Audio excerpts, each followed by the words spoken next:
Chapter 29. Thea still did not know that Malcolm's little classroom had continued to enroll students, and that her father had lied to her in order to find an excuse for her injury. She was walking steadily on the mountain road. That beautiful lady with long straight black hair really knew how to find a place. This place was even more remote than the previous grove. Fortunately, Thea had woken up an hour earlier, or else she would have been late. She observed the surrounding environment. The vegetation was lush, and the sound of running water could be heard in the distance. This place could be described as picturesque. It seemed that it took a lot of effort to find this place in the vicinity of a heavy industrial city like Star City, which had been tormented by the Quinn family's steel industry. Compared to the dark grove of Old Ma, this place was much more pleasing to the eye. She had passed the entrance exam and entered a new class, right? Could this be the legendary Junior Ascension? She expanded her perception to the maximum and soon found that the lady was standing not far away, with her back facing Thea. Madame Shiva had her hands behind her back, and her black waist-length hair was like a lingering cloud being blown by the wind in the valley. For a moment Thea, who was also a girl, was a little dazed. But she was immediately awakened by Madame Shiva's imposing and elegant manner. She recited a poem in Chinese with a strange accent. The white sun shines on the mountain. Plop! Thea almost lost her footing and fell down. In such a good environment, she should have recited something like "Smoke locks the willows on the pond" or something. Why did she recite a poem that even elementary school students knew? Your cold temperament and long hair are all gone, you know. She lowered her eyes and replied in Chinese. The yellow river flows into the sea. Yo, little Thea, I didn't expect you to know Chinese. Amazing. Madame Shiva did not expect her to know Chinese. It was as if a wanderer who had been away from home for many years had returned to her hometown. Thea resisted the urge to give her a tongue twister and nodded solemnly. She meant that they should stop talking nonsense and start the class officially. Madame Shiva was very satisfied with her expression. She was neither arrogant nor rash. She was unfazed by favor or humiliation. What an interesting little girl. Since you are learning from me, we are fated to meet. You know my name. You seem to be proficient in Chinese. That's great. I am from China. My Chinese name is Sandra Wushan. Shiva is a nickname given to me by the Indians. The woman with long black hair introduced herself calmly. However, her words shocked Thea. What kind of Chinese name was that? Call the local police here. You were too irresponsible during the registration. Your bonus for that month will be deducted. Thea decided to ignore this so-called Chinese name. In the future, she would just call her Madame Shiva. It was catchy and easy to remember. It was similar to her name, which was also of the Shi generation. Madame Shiva did not know that she was complaining in her heart. She said calmly, I saw your fight last night. I have to say that you are very smart to be able to defeat someone stronger than you. However, it is far from enough. You didn't give full play to your advantages. Do you know where your advantages are? Thea would not have been able to answer this question half a year ago. However, she was aware of her own abnormalities now. My perception? But I think I have done my best. Please teach me. Very good. You can recognize your own strengths and weaknesses. You have surpassed 90% of the people in the world. I appreciate you more and more. She gave Thea a smile, but it was a cold smile. Perception. Black Arrow should have told you about it. I will tell you again with my own experience. Everyone has perception more or less. Animals in the natural world can predict earthquakes and volcanic eruptions. They all rely on the early warning of perception. However, human beings live in this chaotic environment. Everyone's perception has been degraded to varying degrees. Only by returning to nature can one realize this talent again. Thea nodded. Old Ma had said something similar, but it could also be that he repeated the ninja master's words to her. He was more focused on returning to himself, while Shiva emphasized returning to nature. This might be the fundamental difference between the two martial arts masters. Different roads lead to the same destination. No one was completely correct. However, compared to the ninja master's so-called seeking a breakthrough in fighting, Madame Shiva's words were undoubtedly more suitable for her. Today's lesson will not teach you actual combat. I hope you can take the first step of returning to nature. Feel the nature and stand on my side. Thea obediently stood at her original position. The first thing she felt was that the wind was very strong here. Would she be blown into the valley? Her current weight was just 50 kilograms. Close your eyes and carefully feel the sound of the wind. Madame Shiva took out a cloth and wrapped her eyes. The sound of the wind? Once people lost their light, they would immediately fall into chaos. Thea took a while to react. The training had already begun? She listened attentively for a while. South wind about level 3. The wind speed is at most level 4. Others. There are some birds, but I can't tell what kind of birds they are. Not bad. Your aptitude is indeed extraordinary. I divided the perceptual training into 4 stages. The first stage, listening to the wind. The second stage, singing birds. Now we are entering the third stage, singing insects. Now sit down and take off your clothes. What did this mean? Why did she have to take off her clothes? Was she going to practice some kind of evil art? Thea's mind automatically flashed with the scene of Yanghua and Xiaolong knew practicing in the flowers. Would a Yin Jiping jump out later? Don't be in a daze. Hurry up and take it off. Shiva didn't know that she was in a dilemma and urged her. Anyway, this person was also a woman. Take it off. She took off her coat with trembling hands. Why are you so shy? Are you more conservative than Asians? Shiva saw that her hands were trembling as if she had Parkinson's disease. She was a little curious. You are prejudiced. What's wrong with Asians? This is a personality problem. Sia kept her eyes closed and did not say anything. Now she could not help but retort. Asians also had their bold and unrestrained side, especially those young girls from the Foot Basin country. What was there to write about their bodies? It had nothing to do with the region. Madame Shiva's cold face was amused for the first time. Okay. Personality problem. Hey, I didn't ask you to take off your underwear, did I? What? Why didn't you say so earlier? Thea quickly put it back on. This woman looked serious, but she was actually a bad girl. At this time, Thea missed her father's lessons in the woods. Although it was dark, the heart was bright. Although there were birds and flowers, it was easy to be led astray. After this unexpected episode, the serious atmosphere between the two disappeared. Instead, there was a sense of intimacy. Madame Shiva didn't continue to stand like a javelin. She found a tree stump and sat down to watch from afar. It was so cold. She took off her coat and covered her eyes. When the wind blew, the coolness from her skin immediately washed away her mental perception.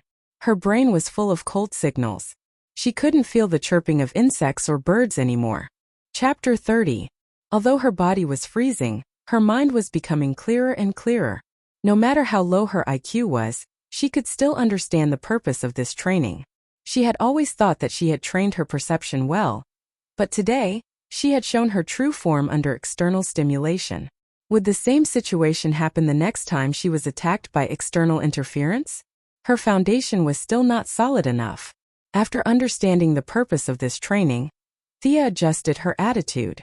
Since she was a woman, she would not lose anything if she looked at her. She would just treat it as if she was at the beach. She tried her best not to think about the cold wind blowing on her skin and focused on exploring her surroundings. She did not know if it was because she was numb from the cold or because she had improved, but she could vaguely feel that her surroundings had quietened down. The intermittent chirping of birds became clearer. After some time, she heard Madame Shiva's voice. Catch! A gust of wind blew. Thea determined the direction and caught it. It seemed to be a wooden stick. Come, let's see how much you understand. Attack me. Thea had a general understanding of this unconventional training method. She did not dare to take off her blindfold as she was afraid that the mood she maintained would disappear. She closed her eyes to block out the noise around her and tried to sense her position. She slowly approached her. When she felt that she was only 3 steps away, she fiercely struck her with the stick. As expected, Madame Shiva blocked the strike and hit her left shoulder with a backhand. Not bad, you can be faster.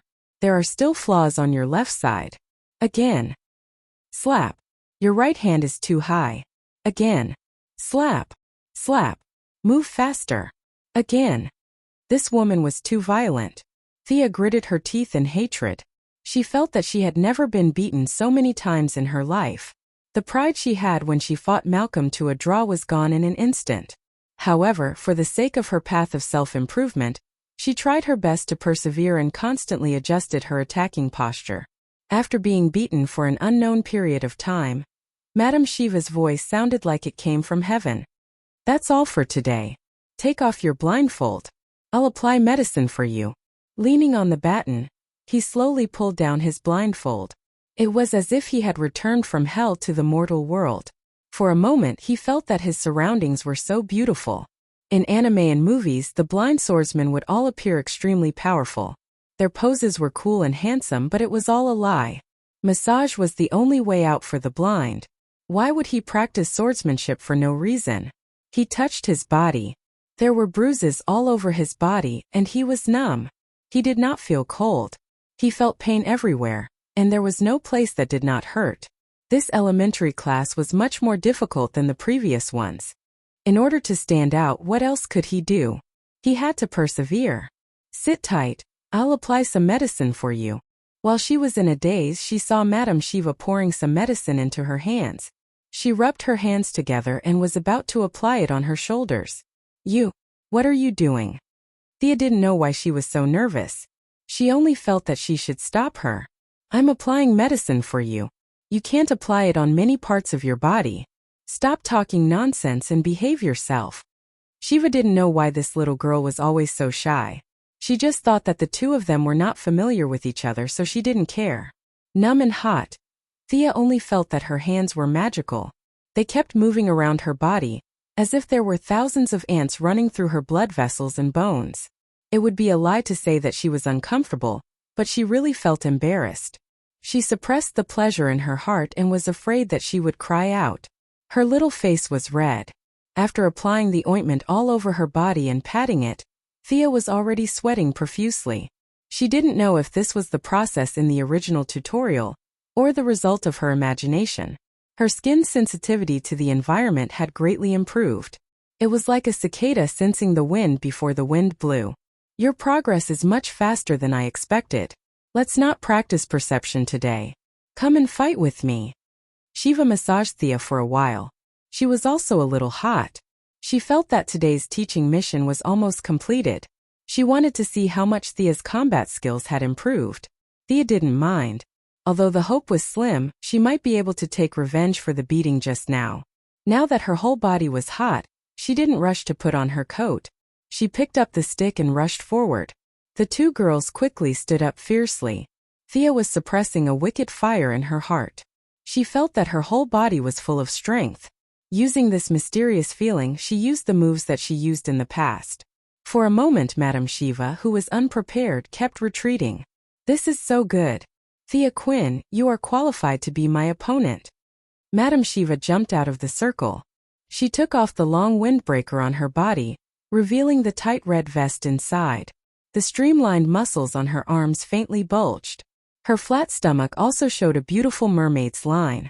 It turned out that when Madame Shiva was serious, she was worthy of her identity as the world's best assassin or the world's best martial artist. Thea relied on the momentum at the beginning to attack fiercely. Soon she was defeated by exquisite martial arts and skillful skills.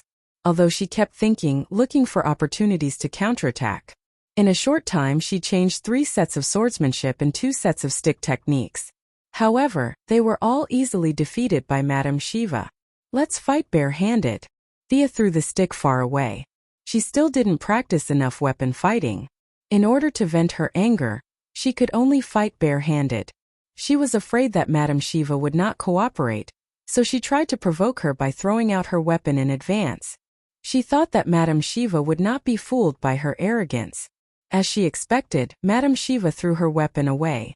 However, 10 seconds later, Thea regretted it so much that she wanted to bang her head against the wall. The two of them could still fight a few rounds with weapons, but bare-handed fighting was not at the same level. Madame Shiva's bare-handed fighting was much better. Although Thea tried her best to persevere, she knew that she could not lose, or at least she could not lose too badly. However, under the huge gap in strength, she was still pressed to the ground. Madame Shiva's fists were like lightning, rapidly throwing out countless punches in front of Thea's eyes. Obviously, she was holding back. If all these punches landed on Thea's face, Thea could go to Korea for plastic surgery. But why did this scene look so much like the scene of a martial artist fighting a Japanese soldier? She was lying on the ground with her arms and legs spread out. It looked like the Japanese soldier who was beaten up. Thea blurted out. Wing Chun. Little Thea, you have good taste. Do you want to learn? Lady Shiva had already returned to her normal state from her battle state. Although her tone was still cold, she was no longer as unapproachable towards Thea as she was at the start. Instead, there was a hint of ridicule in her tone. Wing Chun also existed in this world. Come to think of it, it did exist. Oliver had once hit a wooden dummy with a loud bang. Why wouldn't she learn? In this world where there was no internal energy or qigong, it was crucial to find a set of boxing that was suitable for her. Chapter 31. Although Thea was eager to learn Wing Chun, there was no time to learn it today. Although Thea was working independently, it was not good to be too late. Master Shiva. Can I call you sister? I feel like calling you master will make you look old. After the fight, the two of them had become much closer. She didn't notice it earlier, but now that she was free, she looked at her beautiful lines and perfect body proportions. This kind of beauty that was different from male muscles was very enviable to Thea. Shiva knew that she was deliberately trying to get close to her, but she was not disgusted. Up to you. It's just a name anyway. Sister, can I train to have abs like yours? Thea said as she gently stroked her smooth lower abdomen with her fingers. It was firm, soft, and full of strength. So beautiful. Shiva felt a little strange when she was touched by her, but she quickly covered it up. Take your time, little girl. She put on her coat and walked out of the valley slowly. They agreed to continue the next day. Thea turned 16 last month and successfully got her driver's license. However, she had not decided on a car yet. She just randomly picked a Ford from the company. On the way back to the base, Thea felt that there were all kinds of noises around her. No wonder Madame Shiva always went deep into the mountains and forests. The noise in the city really affected one's perception. The stronger one's perception was, the greater the impact. Was she going to develop a decibel filter earmuff in the future?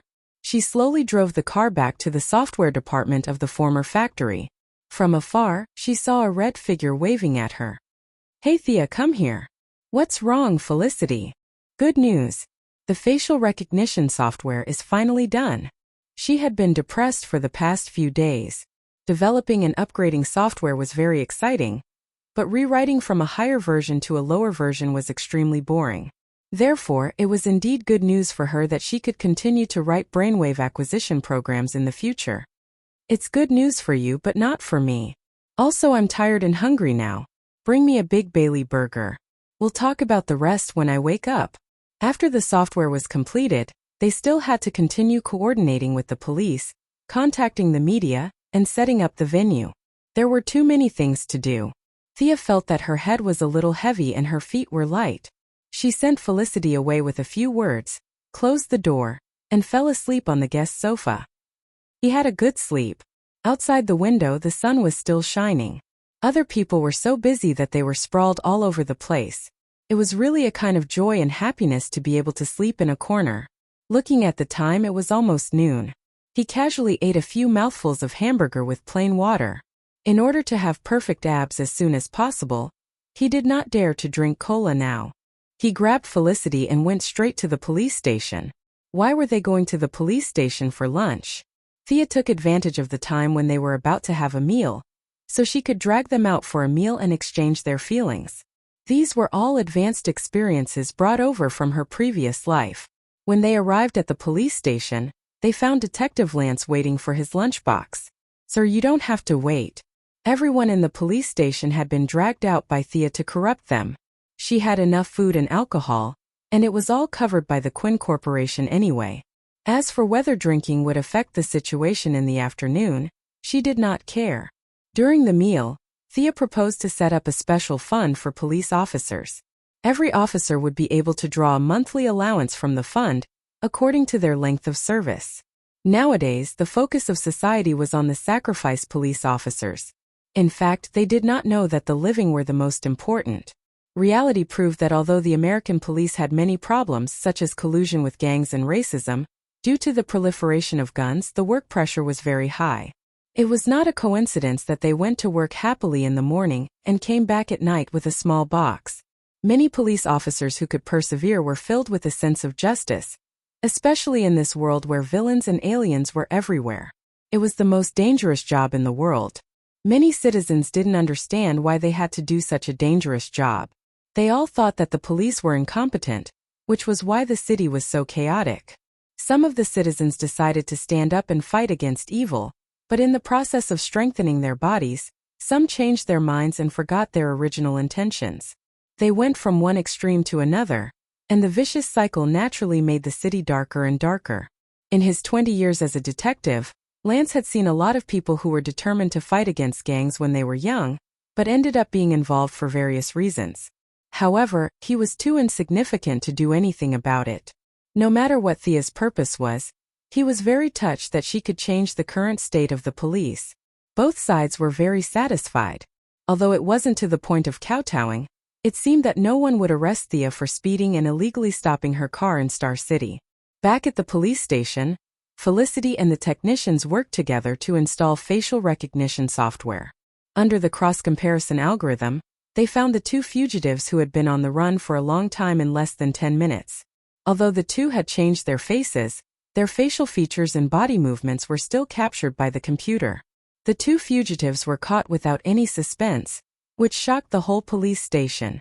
Usually, it would be impossible to catch such fugitives without 10 days to half a month of investigation. The lieutenant, who had always been elusive, appeared out of nowhere and praised the Quinn Group's move, thinking that it was another powerful proof of cooperation between the police and the public. He also said that he would inform the higher-ups of the police to attend the signing ceremony, and that the media would be notified by the Quinn Group. When they left the police station, Thea asked Felicity if she knew anyone from the media. Felicity said that she was a hacker and had hacked the computers of those media people before. She had done things like changing speeches and turning the screen black during live broadcasts, but she had never seen any of them. Hearing that Thea was going to meet a few media people, although they didn't know her, they still felt guilty and said that it was better for her to go by herself. After saying that, they ran away. After being abandoned by her unscrupulous comrades, Thea could only think of a way by herself. Although it was convenient to ask Moira or Old Ma for help, she always felt that it was not a big deal. Using their connections was like using a butcher's knife to kill a chicken. Looking through the phone book, Thea could not help but sigh. She knew too few people and there were only a few who came and went. Although she was unwilling, she could only ask Tommy for help. She didn't know if Old Ma told her the truth or not, but she had never figured out her position with Tommy. She didn't know if they should maintain their original relationship as friends or as siblings. Moreover, she didn't know if her identity as an illegitimate daughter would affect Tommy, the son of the first wife. In the past, as long as Tommy picked up the phone, he would come immediately, but this time he waited for an hour. Just when Thea was wondering if he knew the truth and broke up with her, young Master Tommy, wearing sunglasses and holding a cane, walked in front of her like Daredevil. Chapter 32. Tommy, who used to be cheerful, looked like a frosted eggplant this time. He barely managed to greet her. "Hey Thea. You must have been waiting for a long time." Looking at the man with sunglasses and a cane in front of her, it was hard to believe that this was the same Tommy who used to be in high spirits. "Dude, where did you go? Cosplay as Daredevil? You must have entered the wrong set. Don't tell me that both of your faces are quite similar. Both of you have long faces." Thea remembered that when she met Laurel a few days ago, Tommy was still very energetic. How did he become like this in just 3 days? The original plot had changed significantly. Was he blind? Thea stared at his sunglasses for a long time. She couldn't decide whether she should get up and help him sit down. She could only ask hesitantly, "Your eye?" "Oh, it's nothing. It's just a bump." Tommy took off his sunglasses to show that he wasn't blind, and then quickly put them back on. Looking at Tommy's eye socket, Thea almost spat out the coffee in her mouth. His left eye was obviously punched and his right eyelid was also swollen. Did Laurel hit him? Did domestic violence also exist in this world? "Did you quarrel with Laurel?" Thea asked tentatively. "Quarrel? No." "Oh." Tommy was stunned at first, but quickly realized what Thea meant. He hurriedly explained, "My dad found a master to train me. You know that I have to protect Laurel, right? Tommy had a basic sense of confidentiality. He certainly couldn't say that his dad had personally trained him and made up a master. But how could Thea believe that? Star City was definitely the novice village of the DC world. There were only a few people who could be called experts. It was already surprising enough that a strange Miss Shiva had popped out of nowhere. How could there be more? Realizing that Old Ma had started to train Tommy, and the plot had begun to deviate from the original track, Thea did not know whether she should be happy or sad. Her mood was a little complicated and she could only talk about business first. When Tommy heard that it was just a few media companies, it was not difficult for him at all. After being a playboy for so many years, he had never done anything serious. However, he had gotten to know quite a lot of people. Regardless of whether he was friends with them or not, at least he was familiar with them. He knew quite a number of people, such as the son of the station head and the niece of the host. After a few calls, the other party expressed that they were willing to negotiate. Thea did not express her gratitude for Tommy's help. There was no need for her to be courteous with him, be it friendship or blood relations. Seeing Tommy's body swaying back and forth, Thea hurriedly sent him home to rest. If he fell down in the cafe, people would think that he was trying to scam her. Do you want me to send you back? Old Ma never told him the truth, so Thea didn't know how to address him. She could only use you to refer to him. No, I can do it. Tommy stumbled to the door. Whether it was the customers or the staff of the cafe, they all automatically made way for him, afraid that he would fall down without a word. There was even a kind person at the door who opened it for him, indicating that he should leave quickly and never come back again. Tommy took 2 steps out and then turned back. The whole cafe was on guard. Thea, you have to be careful. There is a dark force rising in Star City. My father was injured by them. Tommy lowered his voice and said to Thea, "Who injured him this time?" Whether Old Ma was a good person or not, he treated her well. At least he was much better than Madame Shiva, the violent woman. When she heard that he was injured, Thea was naturally concerned. Again, Tommy automatically ignored the subject in front of him and noticed this word. Could it be that his father had been injured before? Oh, where is Uncle Merlin injured? Thea vaguely guessed something, but she still wanted to confirm it. A knife wound under his ribs. It's a very serious wound. It's about 10 centimeters long. Oh my, this old liar. Isn't that the wound that I made? What dark force? He really knows how to make up stories. Looking at Tommy's reaction, Thea knew that Malcolm was playing the trick of injuring himself to gain her sympathy. Or rather, he was using the current situation to put on a show. He came up with a mysterious force out of thin air for the sake of harmony between father and son. Thea criticized Old Ma's foresight. In fact, she had wronged Old Ma. This was the result of improvising. The old man was now thinking about how to continue lying. Many times, for the sake of one lie, one could only continue to make up another lie. In the end, the lie would become bigger and bigger until the truth was revealed. Although Tommy said that she did not need to send him home, Thea still drove him home. She had had enough. She wanted to talk to Old Ma about everything. Even if he did not admit it, at least he would not feel so bad. At this time, Malcolm was resting with his eyes closed. He was so busy recently that he did not have time to think about the plan to exterminate the poor in Star City. In order to raise his son, he had spent a lot of energy. Even if he could not achieve anything, it was all worth it to improve the relationship between father and son. Hey, Uncle Merlin, I heard that you're injured. Is it serious? I'm here to see you. Suddenly, he heard a clear and familiar voice in his ear. He quickly opened his eyes. Thea, why is she here?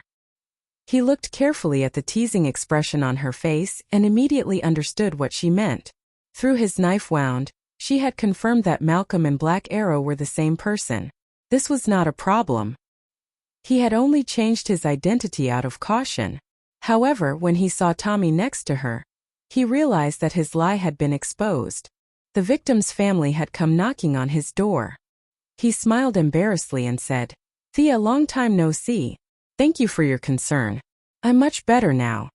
Thea pointed at Tommy with her chin and gave Old Ma a look, which meant that he should hurry up and tell the truth. Everyone was here today. Malcolm had been thinking about this problem for a long time. Tommy was full of love and missed his mother. If he knew that he had cheated on him, their relationship as father and son would be completely broken. There would be no chance for them to continue. It was impossible to stop halfway, so he could only drag it on. In response to Thea's look, he could only shake his head violently when Tommy was not paying attention. At least not now. Although Thea was dissatisfied with his dissatisfaction, she could only maintain her respect. What if she was too enthusiastic and was misunderstood as robbing his property? He changed the topic and said in a strange tone, "I heard that you were injured by the dark forces in the city. Can you tell me more about it?" "Yes, father. When I asked you, you said that you were injured by a woman. You haven't told me the details yet." Tommy gave a beautiful assist. "Oh, which woman did it? Hurry up and tell us the details." Thea looked at the sky and said unhappily. Malcolm had never been so embarrassed in his life.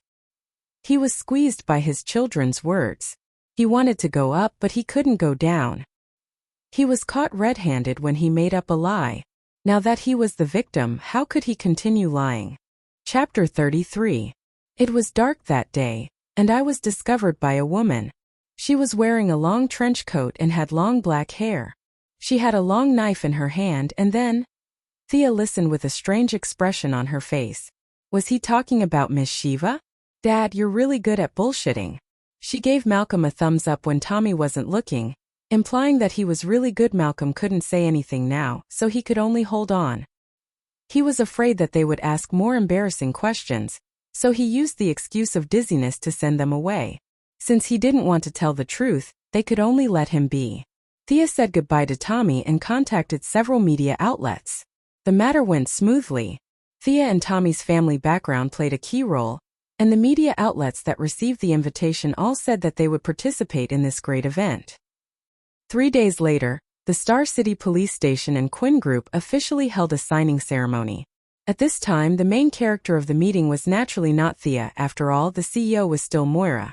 She had only briefly told her mother about the police fund, and neither of them paid much attention to it because the money was really not much, and compared to the good reputation they would gain, it was a drop in the bucket. Watching her mother on the stage talking about the various contributions and sacrifices that the police station had made to Star City, and looking forward to the beautiful scenery of the future, one had to admit that Moira was really talented in politics. Her words were like a spring breeze, and people were unconsciously influenced by her. She believed that if she were to enter politics in the future, what she had done today would be a good start.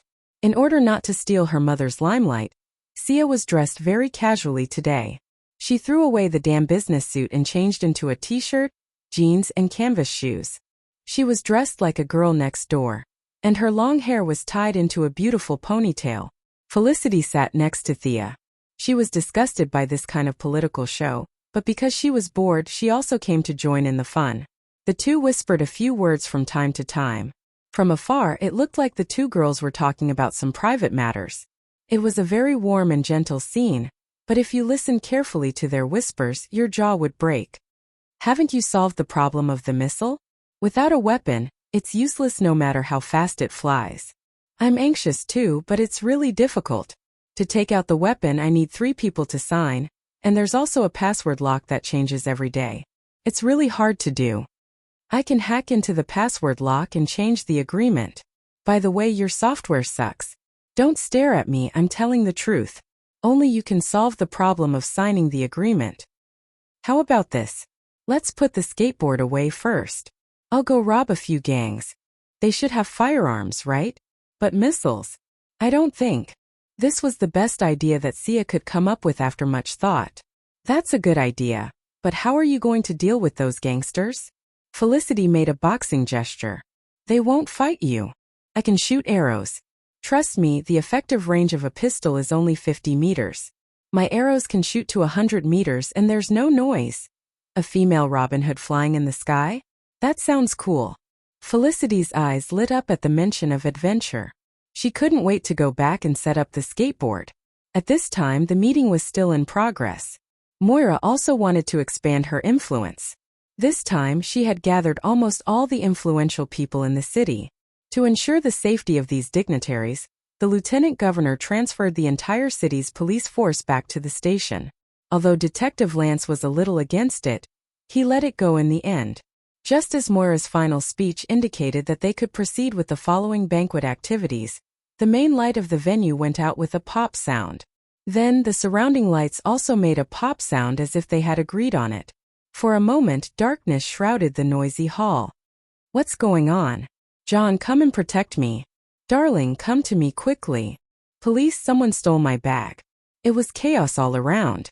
This scene was too familiar. It had happened countless times in the movies and TV series. This was definitely done by someone.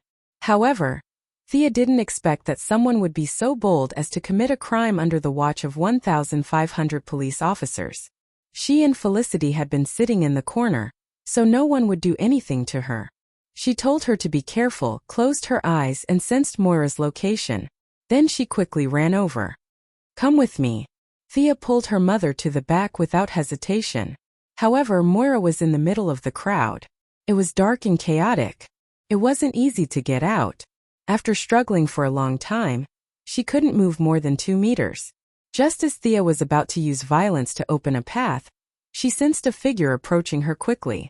The target seemed to be Moira's handbag. What a bold thief. How dare he steal my mother's stuff in front of me?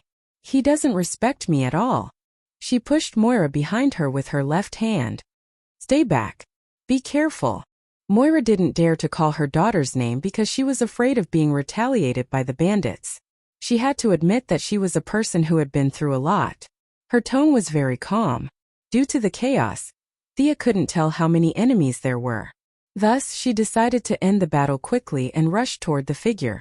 When she got closer, she realized that although the surroundings were dark, there were 2 faint red lights flashing on the person's face. If she didn't look carefully, she wouldn't have noticed it. Thea was stunned and immediately understood. This person was wearing infrared equipment. No wonder he could find the target so quickly. He wasn't an ordinary thief but a high-tech thief. She hated this person for ruining her plans for several days. She threw a punch at the person's chest. Although the person was wearing infrared equipment, she couldn't tell who was who. She just felt that the person in front of her didn't have the same figure as the woman she saw at the time. She didn't care and just grabbed Thea's fist and pushed it to the left. However, she didn't expect Thea's move to be a feint. She took advantage of the force and kicked sideways. She didn't expect that there would be a guy with good skills among a group of officials and dignitaries. However, she didn't take Thea seriously after so many years. She wanted to use her fast footsteps to let Thea pass and snatch the target woman's belongings first. But how was this possible?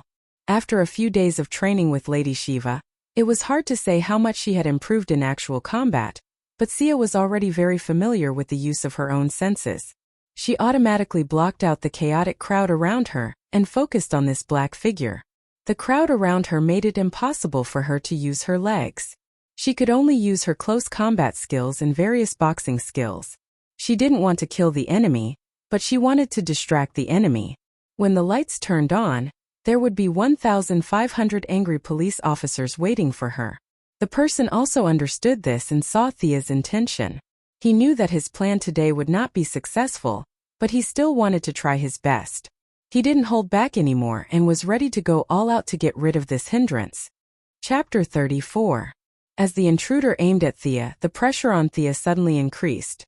However, with her senses fully activated, she could clearly see every movement of the intruder. There was no problem of blindness, and she could also use all her skills to the best of her ability. At this moment, Detective Lance's voice came from afar. "Connect the backup power. Team 1 and 2 go get the heavy weapons. The rest of you follow me." When the intruder heard the police officer's footsteps, he was extremely irritated. No matter how good he was at fighting, he couldn't withstand the gunfire of more than 1,000 people. Even the Terminator couldn't withstand it. He had thought that this was just a simple mission for him to relax and have some fun, but he didn't expect to be held back here. He couldn't even take half a step out and he couldn't even run away. The enemy opposite him was thin and he couldn't tell who it was. Logically speaking, he should have seen or heard of someone with such skills.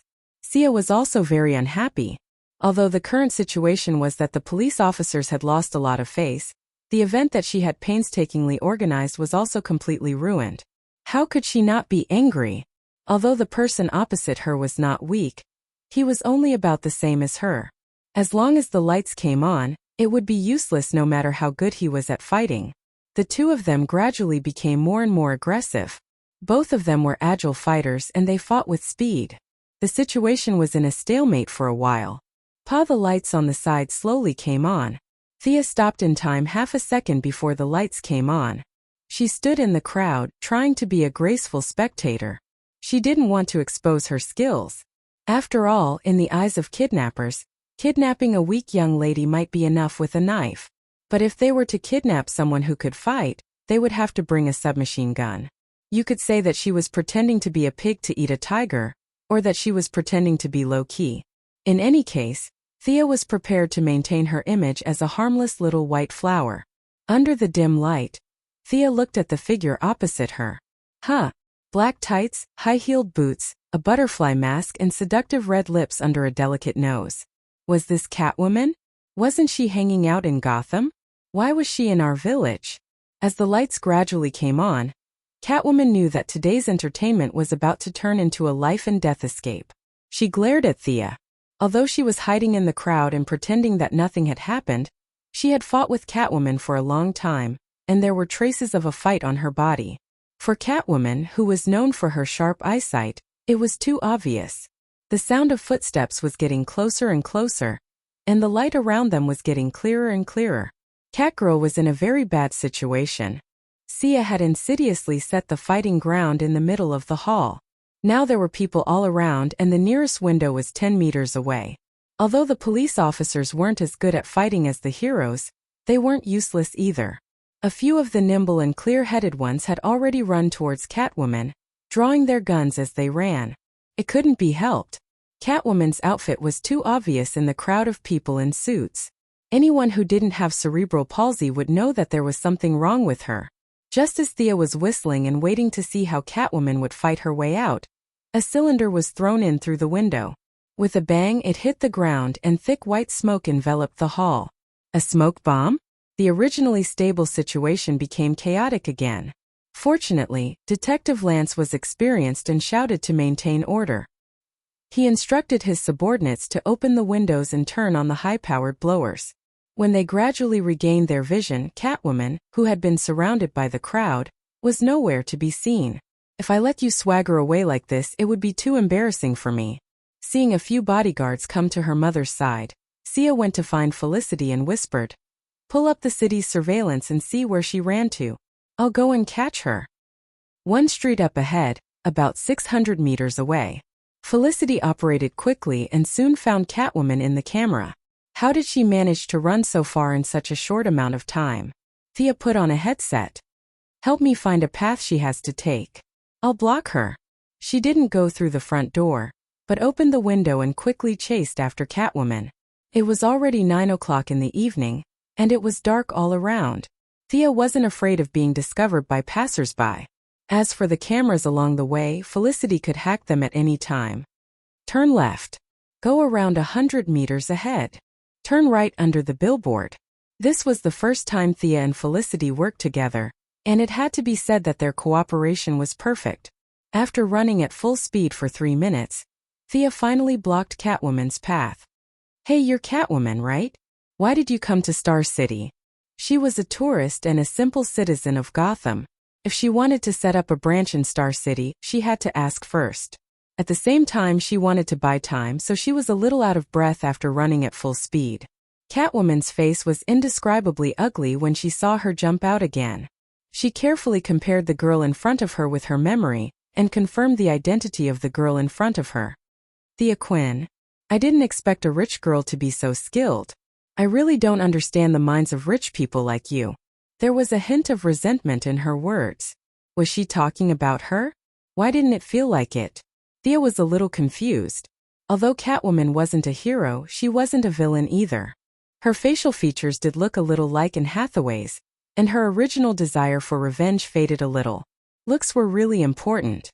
It was rare to meet someone who was as skilled as her, and it was a good opportunity to spar.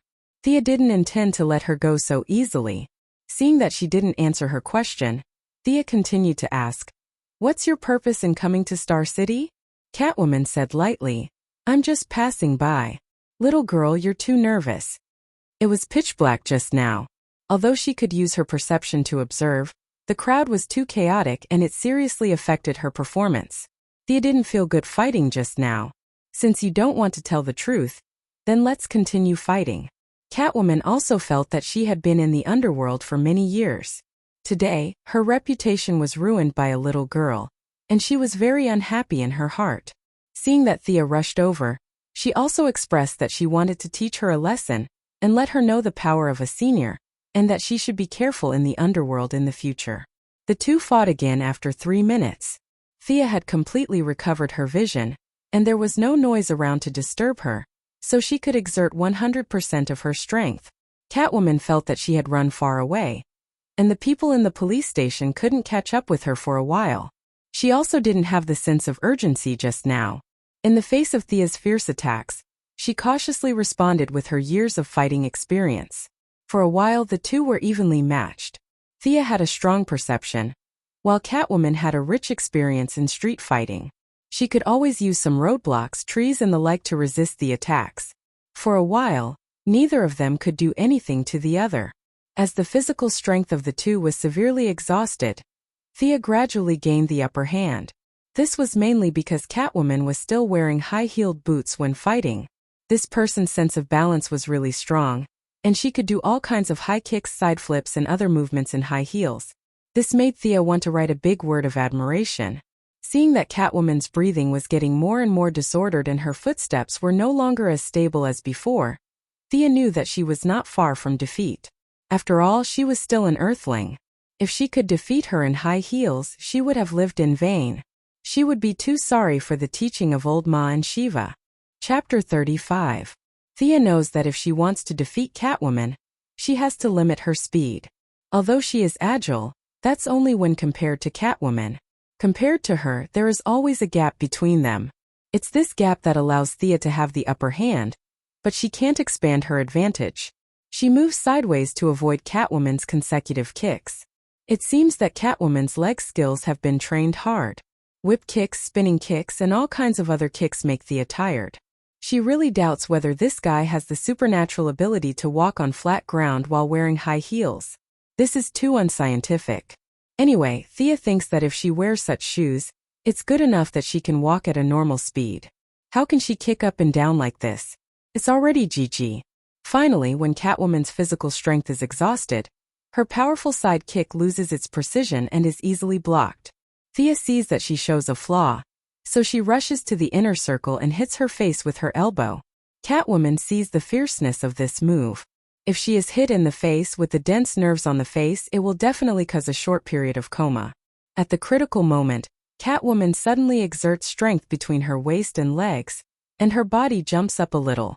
However, the fierce elbow still hits her shoulder near her collarbone. Thea is not going to let it go. She grabs Catwoman's shoulder with both hands, stomps on the ground with her right foot, and bends her left leg, using a Muay Thai knee strike. Seeing that Catwoman is about to be hit in the lower abdomen and lose the ability to fight, a shining metal object in the distance quickly flies towards Thea's right foot. She doesn't know what it is.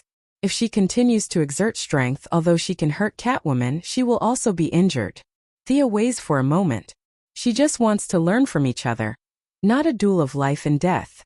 It's not worth getting injured for this.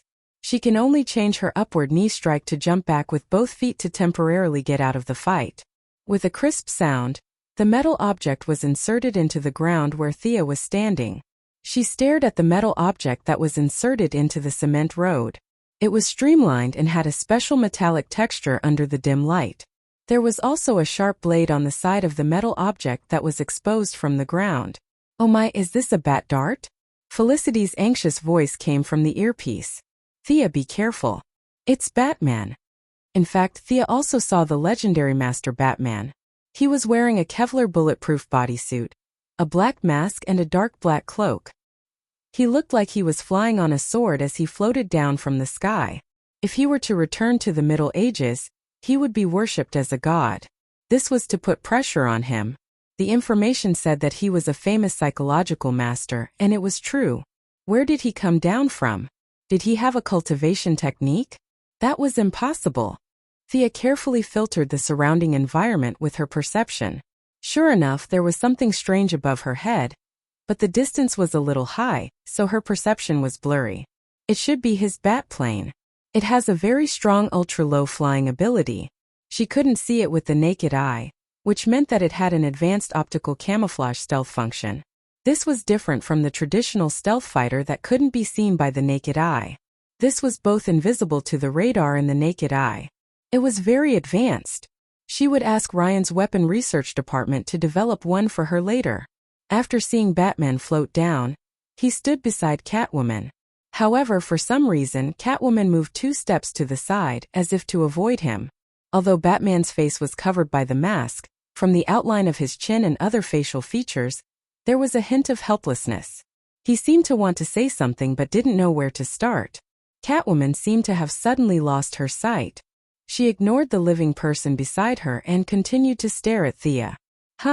Even a blind person could see that there was something wrong with the two of them. Thea's gossipy fire was ignited. Felicity, who was watching the live broadcast, also expressed her opinion in a low voice. She almost flew over to give it a thumbs up. Seeing that the scene was a little dull for a moment, Thea took the initiative to speak righteously. "You're Batman, right? Aren't you Gotham's hero? Why are you protecting this thief?" Batman was really annoyed.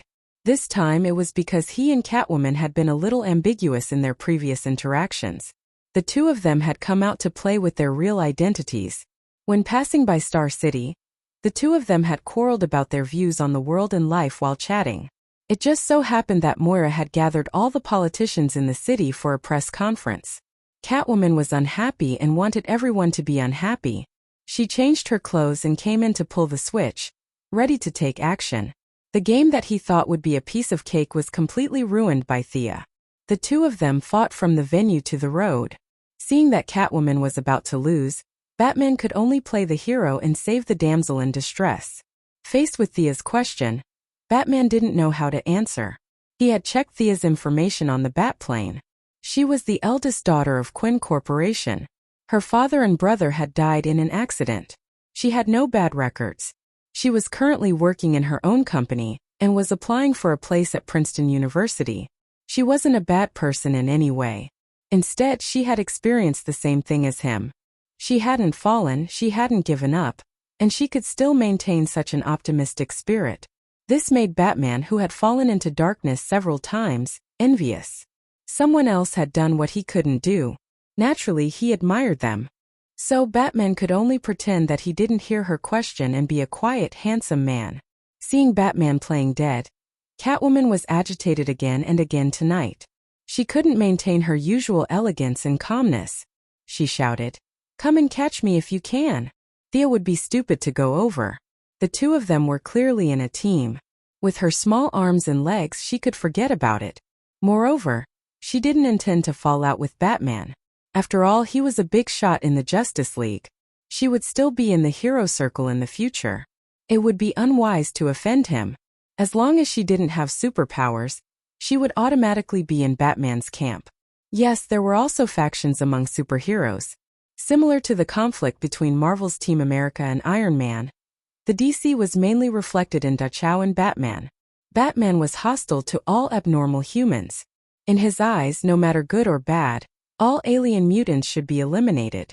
The only difference was that aliens were all hostile, while mutants were selective. With his wealth and wide circle of friends, it might be difficult for him to get some superpowers. However, it wasn't difficult for him to get body-strengthening drugs.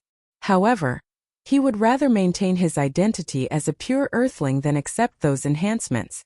This showed his philosophy. To deal with this kind of person, it was useless even if your martial arts were better than his. Unless you completely beat him to death, he would always be like a cockroach, jumping out of nowhere to scare you. Thea decided to use the same trick that Prometheus used against Green Arrow in the future to deal with him. First, she would use a big move, which was a famous protagonist's exclusive skill, mouth escape. First, she would seize the moral high ground. There was no need to compare whose fist was bigger. As long as she could make him speechless, she would naturally win. Chapter 36. Thea said loudly, "Tonight is the signing banquet held by the Quinn Corporation and the Star City Police Station. In order to fight crime, we specially developed facial recognition software and gave it to the police station for free. Such a good thing was ruined by this thief." She glared at Batman. "Do you know how many gangsters there are in Star City? Do you know how hard it is to fight against these people? If we can get rid of 1/5 of them, the city government will be able to provide 20,000 more jobs."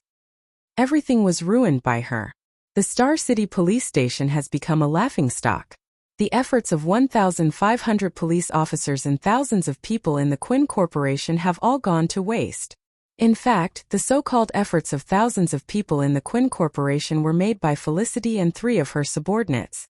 Of the 1,500 police officers, less than 100 knew the details.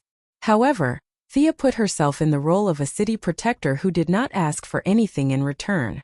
Batman, who did not know the truth, was in an awkward position. They just happened to pass by Star City and did not know the whole story.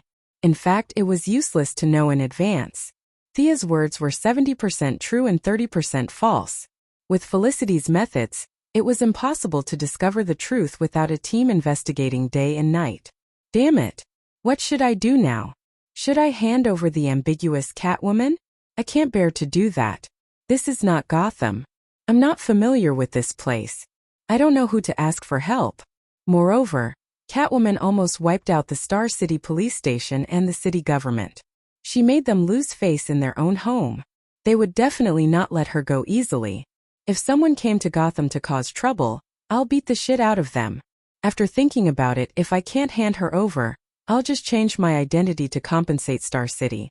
If they didn't hand her over, they could only kill their way out. However, Master Bruce had never done such a shameful thing in his entire life. He felt extremely guilty and didn't want to waste any more words.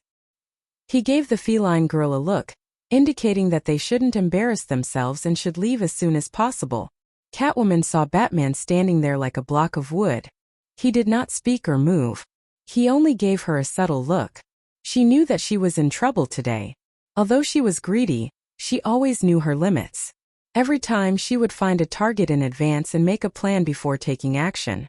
Today they were purely in a bad mood and had done this with the mentality of playing a game. Now that the owner had come to find them, they were also in the wrong. Looking at Sia's t-shirt, jeans and canvas shoes, she looked like the embodiment of justice. Compared to the two of them, who were as black as crows, they looked like bad guys no matter how they looked at it.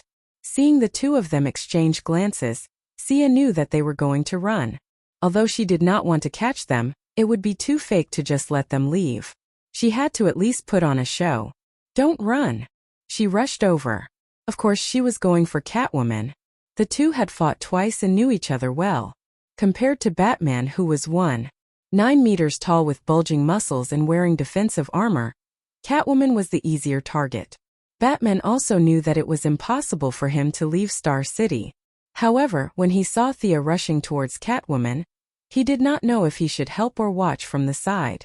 Looking at the two women fighting in full swing, with his martial arts skills, he could tell that the two were evenly matched. If they continued fighting like this, they could fight until the next day. "Young lady, I'm sorry. By the time the sun came up, it would be too late."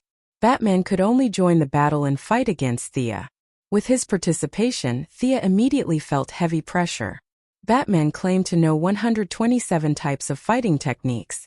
She did not know who calculated this, but his martial arts skills were really exquisite. Muay Thai, Judo, Sambo, all kinds of martial arts were at his fingertips. In addition, his strength, speed, endurance, and other attributes completely suppressed Thea. He was also known as Batman, so his perception was not weak. Thea's perception in the past was also offset by his strong perception.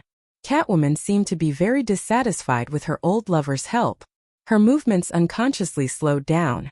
Batman also did not want to hurt this little girl with a sense of justice. The two of them held back a little for different purposes, so Thea could barely resist. Just when Thea felt that she could not hold on anymore, and was wondering if she should pretend to faint or let them hit her twice and then fall to the ground, a high-pitched voice sounded from the side of the road. "Haha. I've been watching for a long time, and I can't help it. Today I must have a good fight." The only person who liked to fight so much and was still a woman in Star City was none other than Miss Shiva. She was still wearing her usual black windbreaker and red singlet, and her long hair danced with the evening breeze. Ms. Shiva. Batman was a little depressed at this time. He knew Shiva. The two of them had fought many times and he had never won. As the mother of the future third-generation Batgirl, the two of them were not familiar with each other, but they definitely knew each other. Otherwise, why would she not entrust her daughter to someone else but to Batman? Seeing Ms. Shiva walk straight to Thea, the two beauties, one cold and the other beautiful, stood side by side and looked at the two of them. Batman and Catwoman looked at each other, and they both knew that things were going to be bad. Both of them knew Shiva's personality, and today's matter would not be resolved in a short time. Thea also knew that her helper was here, so she had to continue fighting. The more she fought today, the more proficient she became. Sure enough, actual combat was the best teacher. She ordered Felicity to disable the surrounding surveillance cameras. They had been fighting for a long time, and it would be too disappointing if a group of police officers jumped out. She looked at Shiva and pointed at Catwoman, meaning that she was mine. Miss Shiva was also not interested in Catwoman. She smiled and rushed to Batman. Batman, our fifth fight has begun. She knew Bruce's identity, but she did not say it out loud because of Thea's presence. Not to mention Batman, who had a mental breakdown. This was the fourth time today that Thea and Catwoman had fought. The two had fought 3 times before, and it could only be said that Catwoman had lost slightly. In fact, the gap between them was not big. If it was a life and death battle, it would be hard to say. Thea naturally did not have such thoughts. She only had the mentality of learning from each other. Catwoman was now not as angry as she was at first, and her mentality was slowly adjusted. The two of them were not in a hurry to practice. In fact, they both knew that the winner was not on their side, but on the other two's duel. Batman's previous judgment was very accurate. The two of them had repeatedly used the same moves several times. In the end, the one with the better stamina would win. In the end, the two of them were too lazy to continue fighting because there was really no winner. After fighting on and off for so long, they were very tired. They simply stopped and focused on the duel between Batman and Shiva. Chapter 37. Batman looked down on women, but his years of education made him maintain a kind of respect for women. It was a mixture of the European chivalry and the ancient chivalrous swordsmen who did not hit women. His view of women was to ignore them. Talia had given birth to a son for him, and then stabbed him in the back. This was not an adjective, but a stab from a metal object. What he did was to endure it. Catwoman betrayed him, and he also expressed his forgiveness for his old lover, as if he did not know. Even the half-crazy clown girl mainly criticized and educated him, which was a sharp contrast to the way he beat the clown to death. The result of the duel between such a person who was a little obsessed with mental cleanliness and Madame Shiva was predictable. There were too many places that he could not hit. He could not hit her chest, and her waist was too sensitive, so he could not hit her. Her face? Looking at Madame Shiva's cold and elegant face, he could not hit her even more. His hands and feet were tied. His martial arts skills were already inferior to Madame Shiva's, and now the gap was even bigger. He was barely able to maintain a stalemate by relying on the sturdy protective suit on his body. He wanted to see the situation on Catwoman's side. He did not know that the surveillance cameras had been hacked by Felicity, and he was afraid that the police would come out with light and heavy weapons in the next second. He was uneasy and took 2 punches from Shiva. He turned his head to look at Catwoman and was about to shout for help, but he almost bit his tongue when he saw her. At this time, Catwoman and Thea were standing side by side, as if the previous fight had never happened. The two of them crossed their arms and looked at him as if nothing had happened. He did not know that Felicity was eating snacks behind the camera and silently cheering him on. The two women's conversation could be heard from time to time. Shiva didn't use much strength in that punch. Did she not eat? No, there's something wrong with your perspective. That punch was a feint. The key is this kick. Good. Beautiful. This side kick is perfect. Master Bruce really wanted to kneel down to these women. Who am I working so hard for? Do I have nothing better to do than to fight for you? She was even more certain that she would never fight with a woman again. He wanted to call for a ceasefire, but Madame Shiva was having a good time and didn't give him a chance. Thea concentrated on watching their movements, footwork and moves. They were real martial artists. At best, she was just a martial arts user, not even a fan. Thea, let's retreat. The police will be here in a minute, Felicity said hurriedly. The police are coming. They were all fellow martial artists. Thea felt that it was inappropriate to abandon them and run alone, so she shouted at the battlefield. To be honest, the people present were not heroes. Thea still had to maintain her identity as a little white flower. Catwoman and Shiva, one was a thief and one was an assassin. Batman was also a person on Gotham's wanted list. The 4 heroes were all dead. The few of them stopped immediately. In fact, it was mainly Madame Shiva who stopped. Batman had wanted to run long ago, but she still wanted to continue. She curled her lips and called out to Thea. Continue training tomorrow morning. Before she finished speaking, she had already disappeared into the dense forest. Batman nodded at Thea. At this point, he knew that Thea had no intention of arresting them. Otherwise, she would have called the police. He hugged Catwoman's waist and fired a claw gun into the sky.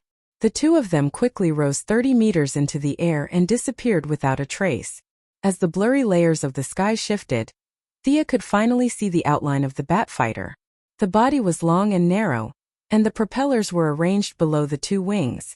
This was the key to vertical takeoff and landing.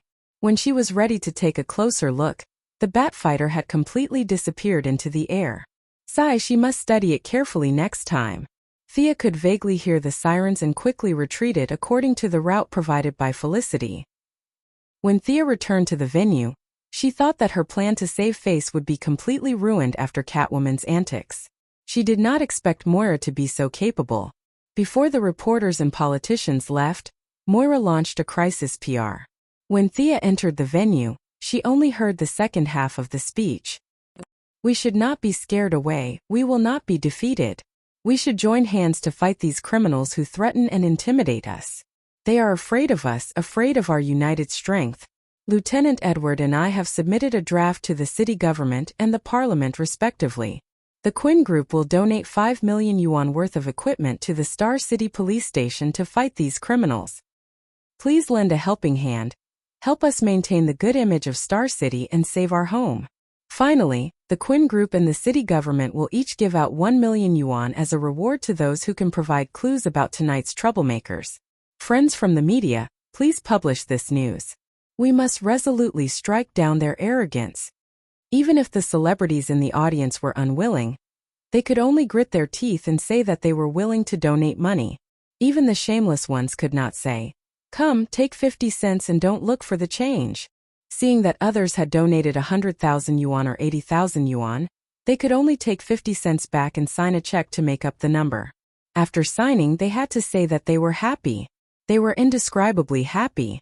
Seeing that her mother had successfully resolved the crisis, turning a bad thing into a good thing, and at the same time portraying the Quinn Group as a persevering fighter, she silently praised her political talent. As for donating equipment and bounties, who knew if they would donate less or not? Anyway, Thea's goal was the Sea of Stars. Whether Star City was good or bad, it did not affect her. If she saw it, she would do her best to take care of it. If she did not see it, then so be it. No matter how good the city was, no matter how strict the laws were, there would still be soil for evil to breed. After the celebrities had finished their fundraising, the lieutenant happily announced the successful completion of this year's revenue-generating mission. He hoped that everyone would come again next year. Of course, he could not say that. He said with a heavy heart that he would catch the criminals today no matter where they were. If he could not do it, then he would not come to the police station next year. Yes, he was transferred away at the end of the year. He would definitely not come back next year. Seeing the lieutenant gritting his teeth and swearing on the stage, Thea was too lazy to watch this political show. She nodded at Moira from afar and pulled Felicity away. When the two women went out, they could still hear the reporters scrambling to ask questions like crazy. Mrs. Quinn, can you tell us how deep your cooperation with the police station is? Lieutenant Edward, can you tell us the goal of cracking down on criminals this year? Detective Lance, do you have anything to say about the disappearance of your younger daughter and your elder daughter's boyfriend? Thea heard a series of urgent cries for help in the hall. She could vaguely hear someone yelling for them to stop. Sigh. This reporter had never been beaten before, right? Why did he have to mention something like that? He went all out for the sake of sales. What a tough guy. After leaving the police station hall, the two whispered to each other. Felicity, did you record today's scene? Of course, but Batman is really handsome. Thea, do you know his real identity? How would I know when I first met him? I only know he's a man. Chapter 38. Over the next few days, Moira's figure could be seen in newspapers and radio stations from time to time. Today she would talk about the future planning of the city, and tomorrow she would talk about how many criminals they had cracked down on and how much ice and powder they had collected. For a time Moira felt like the rising star of Star City. Thea was not surprised by her mother's sudden burst of enthusiasm. Some people were born for politics, but they were buried by various realities before. When the opportunity came, they would soar to the sky. In the previous life, many people said that President George W. Bush of the United States had a low IQ and so on. In fact, this person's grades were really bad, but he met 1/3 of the people in Yale University during his school days, and he could remember the names and hobbies of these people. It was amazing, wasn't it? Most of us could only know a few hundred people in reality. This was his ability. To Thea's surprise, due to Moira's inexplicable burst of political enthusiasm, there was a twist in her relationship with Walter Steele. She was so busy that she couldn't even take care of her daughter, let alone a boyfriend. Thea was supportive of this. Although Walter was really a good person, if they got married, it would be like finding a cheap father for her. Thea still couldn't accept it. You two should stay in this relationship. At this time, Moira had just finished an interview with the media. Although her body was tired, her spirit was very excited. Through this period of transition, she had clearly realized that she could not be a successful businesswoman, or that she did not have the talent at all. Some of her aides had already suggested that she give up business and try the road of politics. She wanted to ask her family members for their opinions on her career in politics. Of course, in her mind, there were only 1.5 family members. Thea was one and Walter was half. Thea, you've been planning for a long time. Mom stole your limelight. You won't blame me, right? The mother and daughter were lying on the bed, and Moira whispered. Young people were always happy to be in the limelight. At least this was encouraged by European and American values. Why would I? If I were on the stage, I would have screwed up. Mom, you take at least 90% of the credit for today's situation. Indeed, Thea had only made a few phone calls and chatted with a few people. If there was any credit, it was Felicity's. The mother and daughter hugged each other.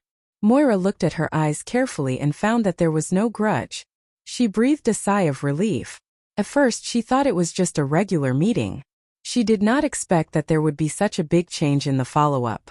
If her relationship with her daughter was destroyed because of this, it was not worth it in her opinion. What do you think of me going into politics? I've been really comfortable and happy these days. It's a completely different feeling from when I was in the group. Moira looked at Thea eagerly after saying that. Great, I've finally led you to this path. Thea wished she could punch the wall and shout. Her mother was a shrewd person. Moreover, the two of them met each other every day. She was even harder to fool than Malcolm. Thea had put in a lot of effort and luck, and she had finally managed to get her mother onto the path of politics ahead of time. She thought so in her heart, but she could not honestly say it out loud. Go ahead, I can't wait to be the mayor's daughter. Thea could only smile and say in a flat tone, it doesn't matter. If you think politics suits you, then go ahead and try. Maybe I can be awe-inspiring when you become a high-ranking official. By the way, if you leave the group, your relationship with Walter? If an Asian mother and daughter were to talk about stepfathers while hiding in bed, the scene would be very awkward. However, it was a very common thing here. Moira had also thought about this issue before. Although none of the political figures were clean, they all maintained a clean appearance. Now that her husband and son had passed away, it was a good time to play the sympathy card. If news of her remarriage suddenly broke out, her reputation would not be completely ruined, but it would not be much better. After hesitating for a while, she said, let's maintain the status quo first. Thea understood instantly. This was the beautiful version of using the sword of wisdom to cut off the threads of love. This woman was really decisive. She probably had the same mentality when she sent her husband and son to sea. In her heart, she mourned for the gentle black Uncle Walter for a second. Her stepfather crisis was finally resolved. In the original plot, they did not have any children of love. However, what if they gave birth to a younger brother or sister under her little butterfly wings? Although Thea did not discriminate against black people, if she had a younger brother or sister who was brown, it would be very distressing. The 3 siblings had 3 fathers and 1 mother. Thinking of this, the relationship would be chaotic. It was best to nip such a melodramatic plot in the bud. Her mother went into politics and her stepfather ran away. Both goals had been achieved. She had a marriage. Thea kissed her mother's cheek heavily. "You child." Moira was not annoyed by her sudden outburst. Instead, she patted her affectionately. In the next few days, Moira began to gradually hand over the affairs of the group to Walter. Although the marriage between the two was a bit uncertain at this stage, they still trusted each other enough to let him take over the position of the president of the group. Although Walter did not know why Moira's attitude suddenly became cold to him, he only thought that he was not determined enough and was not sincere enough. He was ready to persevere. At this time, Thea was also handing over the work in her hands because her Princeton admission letter had arrived. Unlike the Chinese Empire, where there were opening ceremonies and leaders' speeches, she could go and leave at any time. As long as she had enough credits, she could graduate. She handed over the work of the software department to Felicity and reported to the group to let her take over her position. When Felicity heard that she had to write the facial recognition software from 1.0 to 6.0, she completely went berserk. She didn't want to do such a boring job. Since the Quinn family had money, she probably didn't care about spending a few more. On the first day she took office, she recruited 30 employees for the software department. The original 3 subordinates were all promoted, and each of them took 10 people. She could slowly write them down. Thea's skateboard debugging had entered the final stage. She was ready to finish this work before leaving Star City, and do a lot of work. She had no choice. She was so poor that this technological weapon cost too much money. She had already spent all her pocket money. If it were not for Felicity, who saw that she was so poor and often gave her meals, she would have starved to death. "Thea, why do you call it the Red Arrow skateboard? What do you think of the Green Arrow skateboard?" The 2 women finally argued about the color of the skateboard.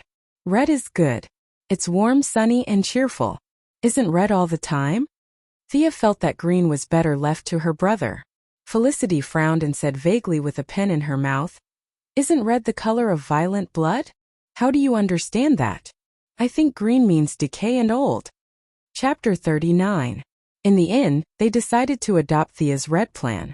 After all, she was the one who had risked her life, so Felicity felt regretful that she had not dyed it green. Just as Thea thought that they were about to enter the actual test phase, a serious problem appeared in front of them. "Felicity, use a little more strength. This dress is too tight." "Thea, exhale. Expel all the air from your chest. Follow my command. Inhale, exhale." Thea Quinn had made a mistake that was neither too big nor too small. She believed in the doctrine of copying everything, and did not have the spirit of seeking truth from facts. This anti-charge suit was originally designed for pilots. The principle was to inflate the airbags of the suit with an anti-charge regulator. When the airbags expanded, they would tighten the surface of the suit, exerting pressure on the body to protect the blood circulation. In theory, it could increase the pilot's positive overload endurance. It was more than enough for Thea's skateboard, which was moving at less than 400 kilometers per hour. However, a problem that she had been neglecting appeared. This suit, along with the ones in the company's warehouse, were all developed for male pilots. Unlike traditional anti-charge suits, they were all tight-fitting. This led to the problem that Thea could not wear. She did not know if it was because she was in puberty again, or if it was because she had eaten too much from practicing martial arts every day, or if it was because of the medicine that Madame Shiva had concocted for her. In short, the original B class was moving towards C class at an astonishing speed. The 2 girls finally put on the suit with great effort. Thea found that the suit could barely be fastened on the back, but due to some well-known bulges in the front, the suit was a little short. Her beautiful lower abdomen was exposed to the air. If it was a fashion show or a banquet, it would definitely be beautiful. However, it was not a good thing to expose one's lower abdomen while flying at 400 kilometers per hour on a skateboard. Thea felt that after flying for about 20 kilometers per hour, she would have to go to the toilet. Felicity, this suit is too tight. Think of a way. I can't breathe. Thea was now standing straight, not daring to sit down. In the past, she did not understand what chest tightness was, but today she finally understood. Felicity took out a small pair of scissors and pointed at Thea's chest mischievously. I'll help you cut 2 holes? Get some fresh air? What kind of shameful play was this? Felicity used to be so pure and kind. How did she become like this? Hurry up and give her back. He sternly rejected her suggestion. Seeing how happy she was, he guessed that she might have some strange ideas in her mind. Thea took off the shameful antiviral clothing and sat beside the computer table in only her underwear. What was there to be afraid of? She was a woman after all. Although the person beside her was a perverted woman, Thea couldn't stand the heat anymore. The clothing was airtight. Thea called a few people in the Weapons Research and Development Department and lied that she had a friend who was a female pilot. She asked them to speed up the production of a female pilot's antiviral suit, according to the original specifications, and specifically requested that the suit be more breathable. The staff member on the other end of the phone was so bored that he was counting ants. When he heard that it was an order from the eldest daughter of the corporation, he immediately said that he would do his best and would get the clothes in 3 days. After putting down the phone, Thea pondered over how to repay the debt as she dragged Felicity out of the secret base. Hey, Thea! Thea turned around and saw Laurel, who was in a business suit, calling her. Why was she looking for her? Her relationship with Laurel was very ordinary. They had nothing to do with each other. Why was she looking for her? Hey, long time no see. Why are you looking for me? Laurel did not answer directly. Instead, she looked around. You guys talk. I'm going to check on the newcomers in the software department. Felicity was a joker in private, but she still knew how to be polite. She gave Laurel a smile and walked out of the office. Thea, you have to take a look at this document. It's a new case that the Joint Innovation Society received. Laurel handed a thick document to Thea. The Joint Innovation Society was her current workplace. When outsiders first heard the name, they would think that it was some high-tech organization. Those with a brain hole might think that it was the Sky Eye Society or the Illumination Society. In fact, they were overthinking. This was just a law firm formed by a few newbies who had just gotten their lawyer's license. Other than the name of the organization that scared aliens, it could be said that they had no connections and no ability. If Tommy did not organize activities and donate money from time to time, they would have gone bankrupt long ago. Thea was now thinking about the antivirus suit. If it were someone else who came to her, she would definitely not pay attention. She had too many things to do. She did not have the intention to punish evil and uphold justice. Strictly speaking, she was a neutral person who was on the side of justice. However, Laurel was not an outsider. Whether it was Oliver or Tommy, they were both sisters-in-law. Thea had to give face to her. She took the document and read it quickly. The client's name was Derek Rustin. In the photo was a middle-aged man with gray hair. He did not have any scars or tattoos. He seemed to be just an ordinary person with a normal family with 2 children. The family of 4 lived in a rented house. She did not see any problems and continued to turn to the second page. Oh. Thea looked at it attentively. She looked at it for a full 10 minutes and finally sighed. She finally knew why Laurel came to her. This guy named Derek Rustin turned out to be an employee of the Quinn Group. Coincidentally, the place where he worked before was Thea's current headquarters. Derek had worked in the Quinn Steel factory before the software department for 15 years, and had always been the foreman. However, due to the environment of Star City, the Quinn Group closed the steel factory in 2007 and 1,500 employees led by Derek became unemployed. Originally, this was not a big deal. Unemployment happened every minute of every day, and even Superman could not manage it. However, things went wrong because for some unknown purpose, Quinn Group found a loophole in the guild contract, and did not give the workers a single cent of severance pay and pension. This was too wicked. This was the deep-rooted bad habit of capitalists. Did the corporation really care about this little bit of money? No wonder Oliver thought that the Quinn Group was part of the evil and watched the destruction of the Quinn Group. Thea rubbed her head and looked at the severance date. It seemed to be signed by old Robert before he went to sea. Sight. She did not want to take the blame, but could she escape? She nodded to express her gratitude to Laurel. Thea understood that Laurel didn't ask her to look at the document because she didn't want to talk about it. Laurel was like many female protagonists of superheroes. She didn't care about the sand in her eyes. All of them relied on their powerful boyfriends to court death. One could say that they were childish and naive, but they all had a strong sense of justice. She definitely didn't tell him about this matter in advance because she wanted him to bury the plaintiff in the cement pillar. Instead, she wanted him to quickly deal with this matter and give the workers an explanation. If this matter was exposed, it would have a great impact on the Quinn Group's image and her mother's career in politics. Although her mother would make this guy disappear from the face of the earth, her conscience would not do such a thing. Chapter 40. Thea thanked her future sister-in-law, Laurel, for informing her in advance. She then hurried to the address to find the client, Derek. She didn't even dare to call Felicity. Although the girl was a spare tire, she was still one of the heroines with a strong sense of justice. It was better for her not to know. Following the address provided on the document, she found Derek's house after a few turns. The house didn't look big, and there were a few scattered families living around it. When Thea arrived, she saw a group of people gathered in front of the door, talking to a few people inside the house. The people outside the door had tattoos on their arms, and they all looked unfriendly. The leader was a young man in a suit.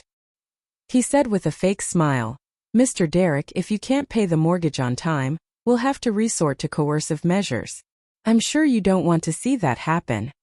The few people in the house didn't say anything. They were just silent protesters. Under the lead of Derek, they formed a human wall to prevent the group of people from entering their houses. At the same time, a few of the neighbors opened their doors to show their support. "Mr. Derek, we support you. Keep it up. We'll find a job." The young man smiled contemptuously and pointed at Derek. "I'll give you 3 more days. If you don't vacate the house by then, Mr. Frank Botner will be very angry." He glanced around, and a few neighbors who looked at him lowered their heads. Humph. The young man left with a few strong men.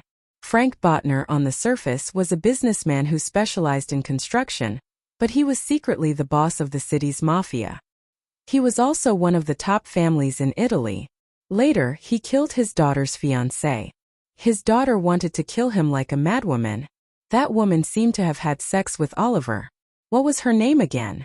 She couldn't remember. She only remembered that she was quite good-looking. She didn't know if that happened. She had to ask Felicity to check it out. Seeing the crowd gradually disperse, Thea walked to the door. "Mr. Derek Reston, can I have a word with you?" The middle-aged man, Derek, was wondering where he could get the money. When he saw the girl who suddenly walked in front of him, his first reaction was that the debt collector had come again.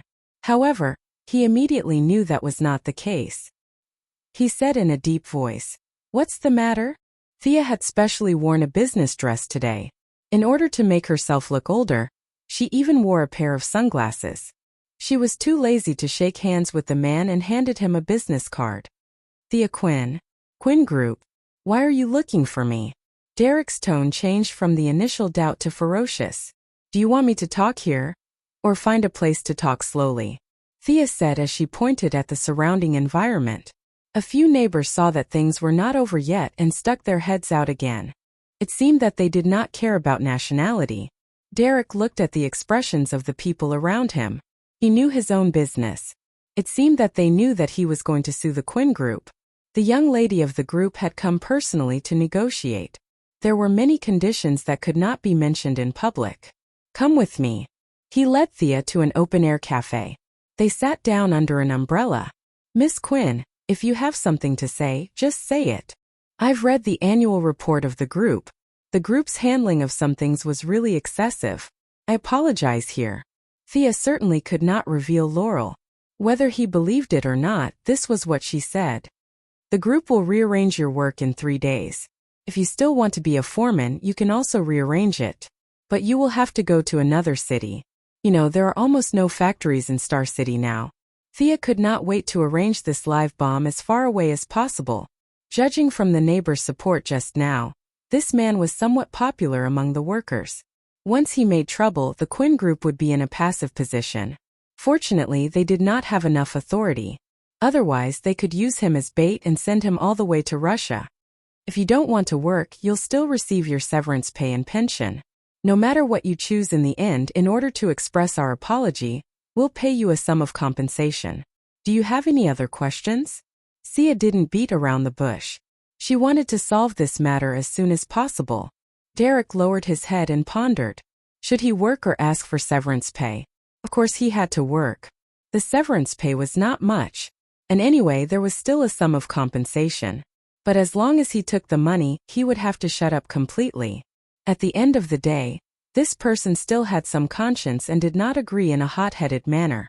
At this moment he was not only thinking about himself but also about his colleagues. Miss Quinn, may I ask if this is directed at me personally or as a whole? Seeing that his attitude was obviously different when he heard that there was hope to resume work, Thea secretly laughed. This man was really realistic. Thea also had a headache about his problem. She could arrange for 1 or 2 people, but she definitely could not arrange for 1,500 people. She could only go back and discuss it with Moira. But she still had to say something nice. It's directed at everyone. If Mr. Derek cares about politics, you will get the news in a few days. Derek immediately said that he had no problem. The Quinn group had always treated him well. He would definitely enter the group again and shine for the group. Thea nodded and acknowledged his loyal performance. She asked him to wait for the notice in a few days. Then she got up and left the coffee shop. The matter had not been settled yet, so neither of them mentioned the lawsuit. Back at the group's headquarters, Thea went to the door of the CEO's office. She deliberately used her perception to investigate. If her mother and Walter were playing some kind of game, how embarrassing would it be if she saw it? In the end, it turned out that both of them were very decent. This proved that it was good to learn more. After knocking on the door and waiting for a few seconds, Thea walked into the office. Looking at Walter's grin that reached the back of his head, she knew that although the two of them did not do anything, they were definitely not talking about work. Ahem.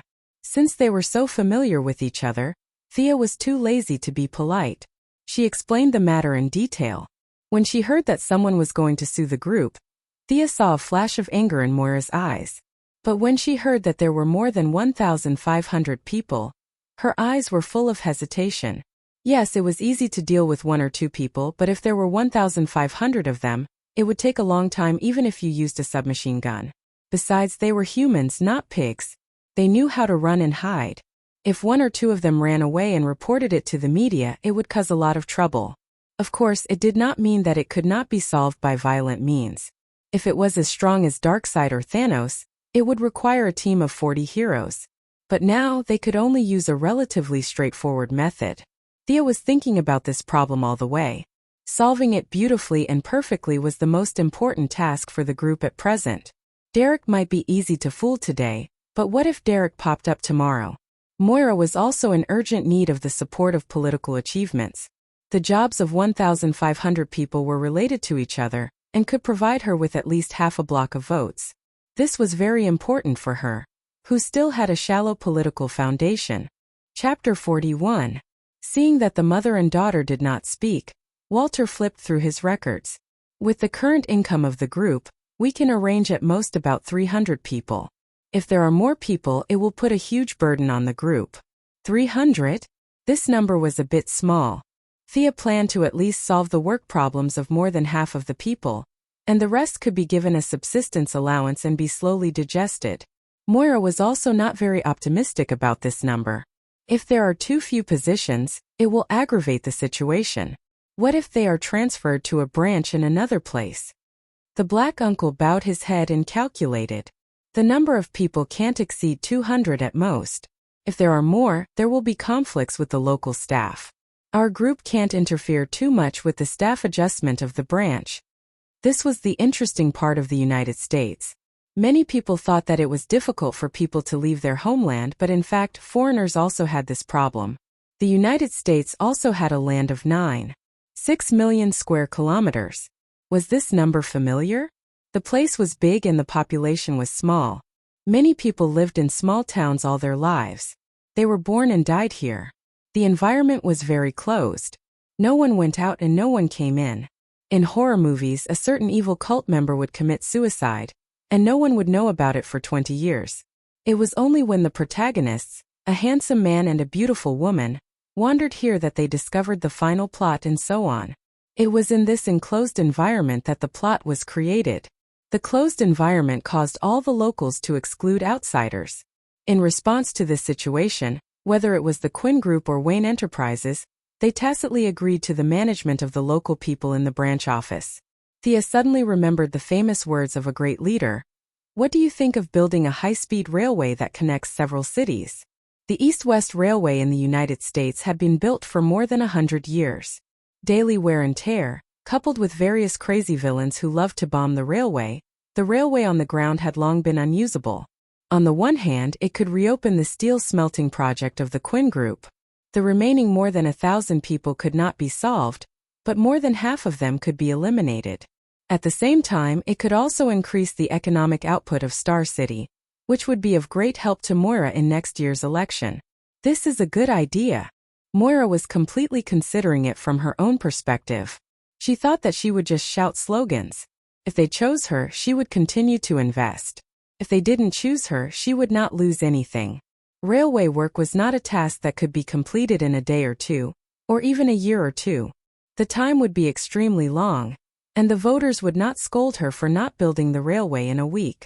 Moreover, now that he had a program, he could pull it out and talk about it every time he gave a speech in the future.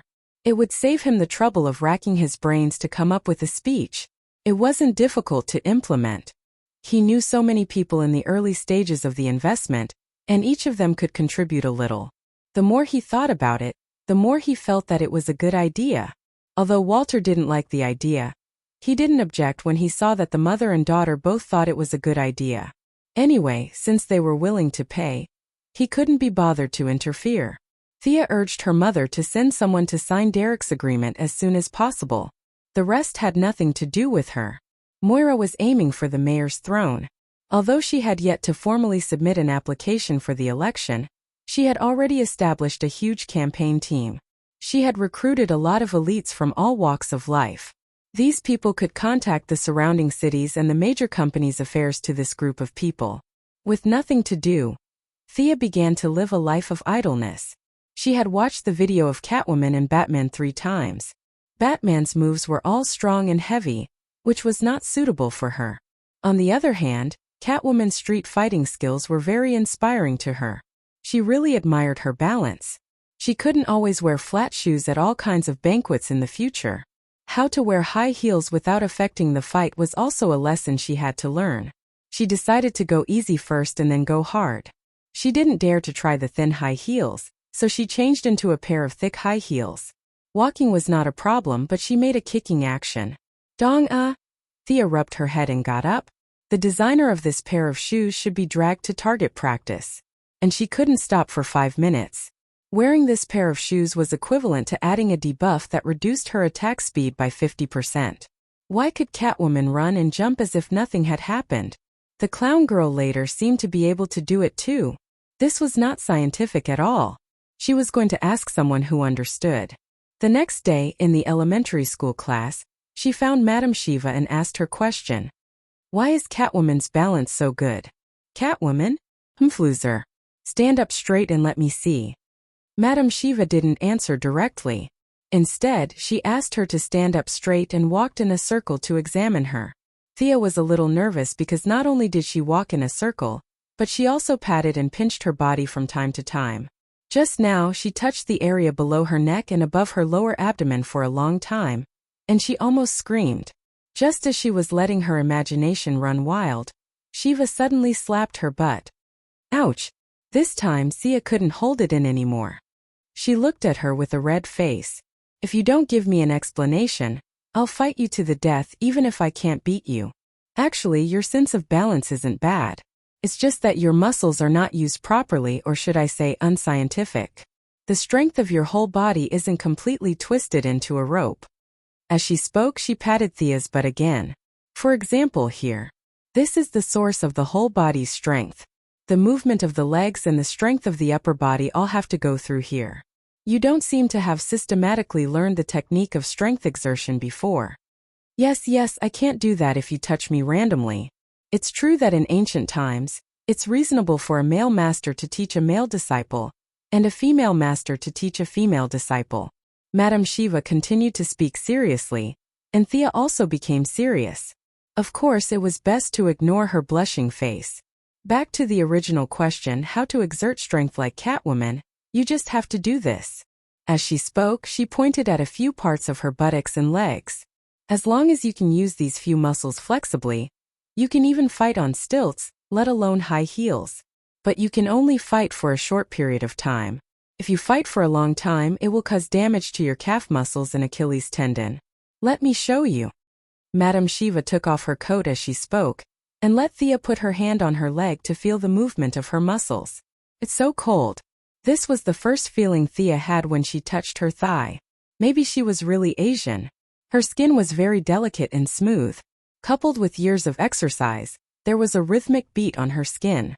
This was a rare opportunity. She abandoned the distracting thoughts in her heart and concentrated on feeling this unique charm. Thea herself tried to do it a few times and found that it was difficult to say but easy to do. Without guidance, she might not understand it in a lifetime. With guidance, it was a matter of a layer of window paper. However, she also understood that this kind of abnormal muscle movement consumed a lot of physical and mental energy. No wonder Catwoman's stamina was exhausted after fighting with her twice. At that time, she wondered why Catwoman's stamina was not as good as her, a half otaku, even though she was like a big Western horse. So this was the problem. Chapter 42. Then the two began their daily teaching. Now Thea had entered the fourth stage of perceptual learning, which was the last stage that Ms. Shiva named Earth Listening. This stage was very vague. She needed to feel the movement track of the insects in the soil, which made Thea feel really difficult. Some insects were not even as big as sesame seeds, so what could they feel? Ms. Shiva did not have any good ideas. According to her, she could barely do it, but it was difficult for her to teach others. Her method was to find a cliff, grab a rock with one hand, and hang her whole body in the air, disregarding life and death, and abandon all distracting thoughts. Thea felt that such a crazy method was not worth listening to. She planned to live for a few more years. In addition, she remembered that there were a lot of people on social media who took selfies of themselves hanging in the air on cliffs and skyscrapers. They were all inspired by you. You are the originator of the Foreigner series. Thea decided that she still needed to use the health science method to train. The activity of the heartbeat was not suitable for her. Sitting on the ground was good enough. If one day was not enough, then 10 days. I am still young. I am not in a hurry. Moira acted quickly. Only a day after Thea talked with her, a fresh announcement was sent to the desk of major media and radio stations. She had contacted the city governments of Central City and Midway City, revealing the plan to build a high-speed railway between the cities. She also vaguely said that she had contacted some enthusiastic businessmen to donate generously, and the two governments only needed to nominally support a small part of it. Such a good thing, the two governments had no reason to oppose, and they also expressed their support for Moira's high sense of social responsibility. The implication was that as long as she could pull in dollars, they would support her campaign. It was unknown whether this was Moira's own idea or the strategy of her think tank. Anyway, the bundled election was a reflection of political wisdom. The signal to the voters was, if you choose me, I will have a job. If you don't, then goodbye. You can go find whoever you choose. Actually, it was not a new idea to combine the campaign and employment together. Many people had done it before, but there were successes and failures. The failures had their own reasons, while the winners all had one condition, and that was to be rich. Malcolm also paid attention to this matter when he was teaching Tommy. He did not expect his old lover to burst out with such enthusiasm. Although increasing the income of the poor made him unhappy, at the same time, it also provided him with an opportunity to enter Central City and Wedme City. Generally speaking, he supported the idea because his huge underground organization had nothing to do every day, and was bored out of its wits. No one knew what he had in mind at the beginning. The huge organization he had established had members from all walks of life, from business stars like Moira, politicians, police chiefs, boat runners, powder sellers, and even street vendors like Leo Miller who sold submachine guns. There were so many members that the diary was full. Conservatively speaking, there were at least a few hundred people. His organization could be said to be the most inactive organization in the multiverse. After the establishment, they did not go out to do demolition work in groups of 2 like Akatsuki. His reason was that they would take action when Unidac Industries' seismic device was developed. He did not know whether it was because of his big heart or because he was good at calculating. Anyway, these people did nothing but eat and wait for death to come. Present, he was in the waiting period. When he got the news from Moira, he planned to let a few of his underlings explore the way. If everything went well, they would take down 2 cities. If not, they could also solve the instability of his underlings. With Moira's strong candidacy and Malcolm's secret help, in less than 4 hours after her announcement, one of the 3 candidates had announced his withdrawal and called for supporters to fully support Ms. Quinn. Thea was watching TV at Felicity's house, watching her mother on the stage talking about the dangers of various means of transportation except for high-speed rail. Planes? There are so many hijackers crashing into buildings, and supermodels flying by from time to time. It's so dangerous and you still dare to take it? Ships? Moira laid out facts and reasons, combining them with her family's experience, and talked about the 108 unsafe factors of sea transportation, as if Robert and Oliver had gone out to sea on a raft instead of their family's cruise ship. All in all, vote for me if you want to be safe and want to work. Several people in the audience, who were not sure if they were hired by Moira or not, immediately applauded fiercely after Moira finished her speech, as if they had heard some wonderful words. For a moment, the atmosphere was as warm as the new year. The camera also gave a close-up of a few strong men with big heads and thick necks. These people were all teary-eyed and looked so excited that they could not speak. In fact, they did not dare to speak, or did they have nothing to say? Thea looked at these people who looked like they were collecting protection money. One of them with a fierce face was particularly familiar. Was he the owner of the bar she often went to? Felicity had never liked Moira. Seeing her speaking on the stage, she slanted her eyes and curled her lips in disdain. Thea also did not understand. These 2 should not have any interaction, so why did they seem so incompatible? In the original plot, Felicity was already Oliver's girlfriend, and she even sneered at him at Moira's funeral, not giving her boyfriend any face at all. Perhaps it could only be attributed to the incompatibility of the 2. Your antivirus suit is here. Felicity put down the phone and said lazily, "Oh God." It finally arrived. It turned out that the Europeans and Americans were also full of nonsense. They said that it would be done in 3 days, but it took her 10 days. They really did not take her seriously. Thea silently recorded these people in her little black book. When she was in power, she would throw these people into the coal mines of Siberia to experience life. Although these guys were not good people, their craftsmanship was still good. In order to increase ventilation, it was changed to have an inner layer and an outer layer.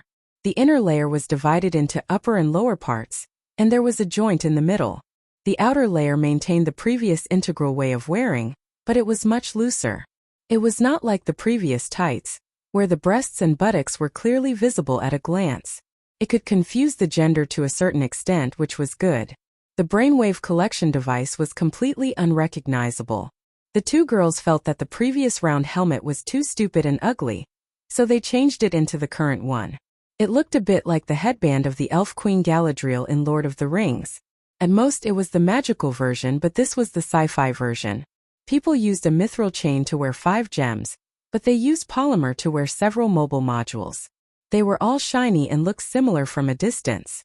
Felicity had spent a lot of energy on these modules. She had used up 2 keyboards just to write the code, and she had lost 3 kilograms of weight. The mobile module mainly collected Thea's brainwaves and sent out instructions through the white matter in the brain cells to achieve the purpose of controlling the entire hoverboard. However, the connectivity and conductivity of human brain cells were slower than the transmission of the system, which put the pressure on Sia. This gave her a headache for 2 days. It was a real headache. She felt as if there was a piece of wood stuck in her head, and it took her 2 days to recover from it. The 2 tried many methods and finally came to the conclusion that the machine was indeed smarter than humans. Thea 2.0 could not handle it. They could only artificially reduce the output frequency of the system to the same level as the human brain. The downside of the down frequency was that the speed of the entire hoverboard's control was slowed down. The original design of the hoverboard only required a thought to complete various dodging and high-level movements, but now it required manual and machine adjustments. Although Felicity added a fuzzy algorithm module, the overall performance inevitably dropped by 30%. If the original Marvel's Green Goblin hoverboard was the 1.0 official version, Thea's hoverboard could only be considered the 0.7 beta version. Fortunately, she only used it as practice and did not plan to use it to practice flying. The current performance was more than enough to rob a few gangs or give to the poor. Chapter 43. The original main body of the skateboard had undergone 3 major modifications and was completely different from the original one. Dr. Hoffman probably wouldn't be able to tell that he was the one who developed this thing. The main body had changed from the original flat shape to a V shape, with a large front and a small back. The operator was in the front. When the skateboard entered flight mode, a fixed frame would pop out from the body and fix the pilot's legs and waist. In theory, it would be no problem for the skateboard to perform a few flying tricks. Green Goblin was an agility-enhanced person, so he mainly relied on his own agility to operate the skateboard. He might have been forced to do so by Spider-Man at first, but later he got used to it and it became instinctive. From time to time, he would show off the separation of man and machine. In Thea's eyes, this was too dangerous. It was purely suicidal. It was like bungee jumping. She might get dizzy and fall to her death if she didn't find the right landing spot. As an ordinary person, Thea still cherished her life very much. She had specially customized this fixed device and was prepared to stay on the skateboard obediently. Although it affected the movement of the lower body, safety came first. The base of the skateboard was arranged with chromium magnets. As long as the main control was turned on, it would send down a repulsive force that was opposite to the geomagnetic field, causing the whole body to float. As the repulsive force increased, it could rise to a height of more than 1,000 meters. By adjusting the direction of the eruption of the repulsive force, long-distance flight could be carried out. The whole process was safe and pollution-free, and the energy consumption was extremely low. Of course, if the Earth didn't have a magnetic field one day, Thea would definitely fall from the sky. At that time, she would have to admit that she was unlucky. As for the weapon system, Thea said that her recurve bow could fly at a speed of 300 feet per second, which was 91 meters per second. The effective range could be maintained at about 150 meters, and it could shoot up to 30 arrows per minute. High-tech weapons were definitely necessary, but now that the two of them were so poor, it was better to continue using the bow. It was low-carbon and environmentally friendly, so the bow was still good for them. Late that night, the two of them went outside. Thea put on the antiviral suit and settled herself in the driver's seat. She suppressed her excitement and silently said, "Start," in her heart under Felicity's expectant gaze. The whole skateboard floated smoothly in the silent environment. "Yay!" Thea waved her fist at Felicity, who was beside her. "Thea, the monitor shows that your blood pressure and pulse haven't changed much, but your heart rate is a little fast. You must be too excited. Now that the preliminary test is done, let's check other data." Felicity held the tablet in her hands, which showed the user's data at all times. The two of them first tested the height of the skateboard. Because they didn't know how many radar stations there were in the city, the skateboard could be coated with a layer of invisible paint. However, Thea, a living person, had nowhere to hide. Theoretically, the skateboard could rise to a height of 1,000 meters, but they were afraid that it would cause trouble, so they stopped at a height of 100 meters. In fact, a height of 100 meters was enough. One floor was only 3 meters high, which was equivalent to the height of a 33-story building. It was more than enough to fight crime in the city. Next, the two of them tested the maximum speed of the skateboard. "Speed up, Thea." 80 kilometers per hour. No obvious discomfort. "Accelerate again, 150 kilometers per hour. Good situation. 220 miles per hour. Blood flow is faster. Heart rate is stable. 300. Thea, stop. Don't speed up anymore, your body is close to the danger line." Since Thea had reached the limit, there was no need to risk her life. It seemed that 300 kilometers per hour was her current limit. She believed that with the improvement of her physical fitness and the increase of the intensity of training, there would be some room for improvement. It was too cool. He enjoyed the speed of the sprint in the breeze. He didn't have to think about anything. He didn't have to calculate or worry. No wonder so many people like to race. It was really a great enjoyment. Thea circled around the city at a height of 50 meters. She wanted to slow down and fly with Felicity, but she didn't expect the girl to be afraid of heights. Next, they entered a period of chivalry for them but robbing for the bad guys. Thea put on a red leather jacket over the anti-Lotus suit. It couldn't be helped. The anti-Lotus suit was too professional, and anyone with the intention would be able to trace it back to her. Initially, she wanted to add another bulletproof vest, but after putting on 4 layers, she looked too ugly. Her slender figure looked like a fat person wearing the bulletproof vest. Even Sia, who was afraid of death, couldn't stand it.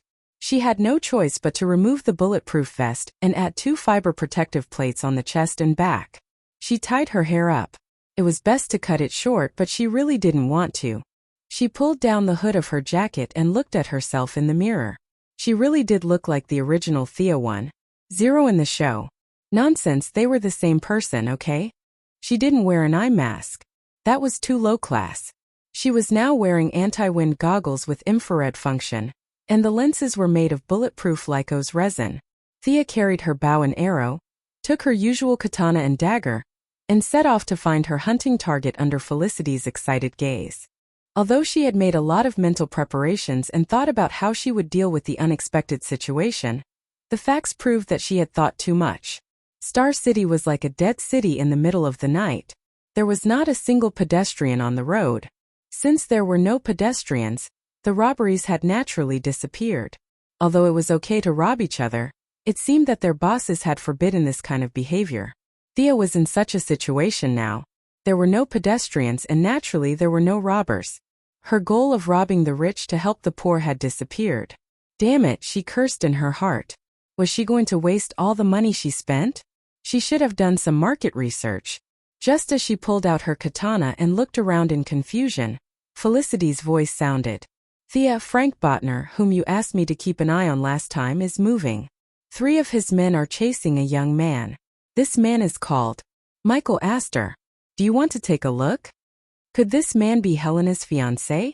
Interesting. Let's go and take a look. He asked through the earpiece. Where is the location?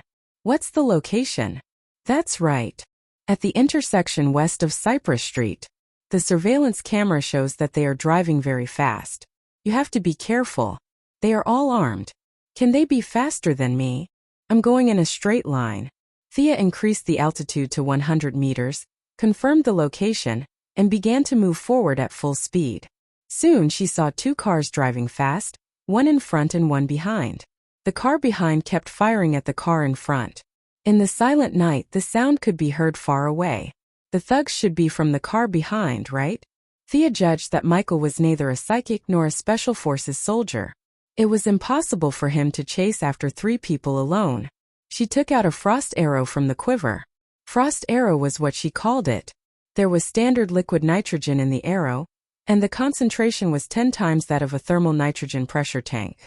After the liquid nitrogen vaporized, it could absorb the surrounding heat. In theory, it could cause frostbite of -100 degrees Celsius. She had no intention of killing anyone. The people on both sides had nothing to do with her. She was just taking a stroll because she had nothing better to do. If she remembered, she would help. If she didn't, then so be it. So she aimed at the wheel hub of the car behind. Chapter 44. She calculated the distance in advance, estimated the wind speed and other adverse effects, and released the arrow with a swoosh. The cooling effect of liquid nitrogen was impeccable. Although her refining skills were not as good, it was no problem for her to deal with these urban thieves. The arrow hit the wheel, and a layer of cold air burst out instantly. The wheels at the back of the car were visibly frozen. The driver was still stepping on the accelerator to chase after the car in front. His skin had just sent a cold signal to his brain, and before he could understand what was going on, he and the car were already flying. Thea looked at the result of her attack and felt a little guilty. It seemed a little too powerful. Originally, she only wanted to stop the car, but now the car flipped 6 or 7 times in the air before landing on the road like a gymnast. The people in the car did not climb out for a long time. Thea looked at them for a long time. Were they dead? She was about to call it a day and go home when she saw the car in front of her crash into a roadside billboard. What was going on? Was there an invisible enemy? Thea scanned the surroundings with infrared and found nothing out of the ordinary. Hey, did you see who attacked the car in front of you? Felicity did not reply immediately. Instead, she checked several cameras from different angles and slowed down. In the end, she said with uncertainty, "It seems that when you were shooting, a gunman hit the tire of the car in front of you. There's no one near you. How could something so unlucky happen to me?" Thea was convinced by the luck of the guy in front of her. He had been running back and forth for 10 minutes and fired hundreds of bullets. Only the last bullet hit? Was this the legendary warrior who had to die in the charge of the last battle? Although Michael was also involved in a traffic accident, his injuries were much lighter than those behind him. He kicked the door open and stumbled out. After he ran for 20 meters, the expected shouts of "Don't run, stop!" didn't appear at all. This made him a little puzzled. He gathered his courage and looked back, only to find that there was a car behind him. It was upside down. Was this the car that was chasing after him? It looked familiar, but what was with the ice in the car? Michael didn't know what that meant, but he found the scene a little strange. He wanted to continue running, but there was no one chasing after him. What was the point of running? But he couldn't just stay here and not run. Just as he was in a dilemma, the door of the car behind him was pushed open. A bald man with blood all over his face crawled out. Sia, who was on the high ground, saw that one of his legs was bent to the side in a very inhuman way, leaving a bright red trail of blood on the ground as he walked. "This is too tragic," Sia whispered. "Felicity, call an ambulance for them." He then glanced at Michael. This person was stunned. "Why aren't you running away with such a good opportunity? You want to treat the enemy to a meal?" This man had neither courage nor charisma. He was neither tall nor mighty nor handsome. Helena, the future huntress of the Raptor Squad, really didn't have good taste. She was willing to kill her own father for this kind of man. There was only one father, and men were everywhere. Thea was too lazy to comment on other people's outlook on life. Michael's hands and feet were intact on the ground, and the crawling man was about to lose consciousness. The other two people in the car didn't come out. She didn't know if they were too cold or too injured. The infrared scan showed that their bodies were still a little warm. If they hadn't practiced the turtle breathing technique, they should have been unconscious. Michael finally realized the dangerous situation he was in. He took out a cloth bag from the car and ran away without looking back. Thea wanted to rob some of the construction funds for the Iron Man armor, but she couldn't bear to see the crawling man in such a miserable state. She decided to let him keep the money for treatment. After circling the city twice, she met a 10-year-old boy selling powder and a homeless man robbing burgers. What kind of people were they? Thea beat the two of them angrily and turned back to the base without getting a penny. "Felicity, what should we do? The world is so difficult. We don't have enough money for next month." Thea hated the modern corporate system. She had so much money under her name, but she could only take a little money from the trust fund every month. Tonight's liquid nitrogen looked cool, but it was all money. All kinds of purification, suppression, and sealing. It was really not easy to get money from the group, so it was all Thea's private money. No wonder the people who made false accounts in the past and this life were all talents. They were all forced by this system. Tony Stark announced that he was Iron Man in public. It was not without the huge consumption of the Iron Man armor and the unknown flow of funds. The board of directors had to confess because they couldn't fool them. Justin Hammer's Iron Man armor had a wholesale price of more than 100 million, and as an Iron Man armor that was 8 streets better than him, it could only be more expensive.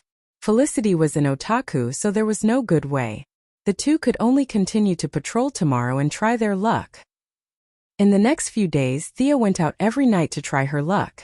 She didn't catch any big fish, but she caught a lot of small fish and shrimps. The charges were not big, and it was a waste of taxpayers' money to send them to the police station, so she simply taught them a lesson. She didn't know if these people were timid or they didn't have much power. Thea imagined her back printed on a large piece of paper, and the bounty of hundreds of millions of berries written under it never appeared. Star City is still the same as before. Is my sense of existence so low? Thea now goes out every night to be chivalrous. In the morning, she trained with Miss Shiva. At 8 o'clock, others came to work. She left everything to Felicity, closed the door, and went to sleep. At night, she continued to go out. "Wake up, someone is looking for you." In a daze, Thea saw Felicity leading a tall girl into the room. "Who is this? She looks familiar, but I shouldn't have seen her before." "Miss Quinn, we need your help." As soon as the tall girl spoke, Thea recognized her. "Isn't this Catwoman?" She didn't wear the iconic leather jacket and eye mask, but changed into a short skirt. "Humph, I can recognize you even if you take off your pants, but her calves are really long." Carefully looking at Catwoman's appearance, she is very similar to Anne Hathaway in her previous life. If Miss Shiva's temperament is cold, her temperament is elegant. "Catwoman, you can call me Catwoman." "Thea Quinn, you can call me Red Arrow." The two women also became friends after fighting, and they shook hands to show their recognition of each other. Thea saw that Catwoman didn't talk about business, and only looked at Felicity on the side. Does she mean to ask her to leave? How is this possible? Thea immediately said that she is not an outsider, she is her teammate. "Well, I'll get straight to business.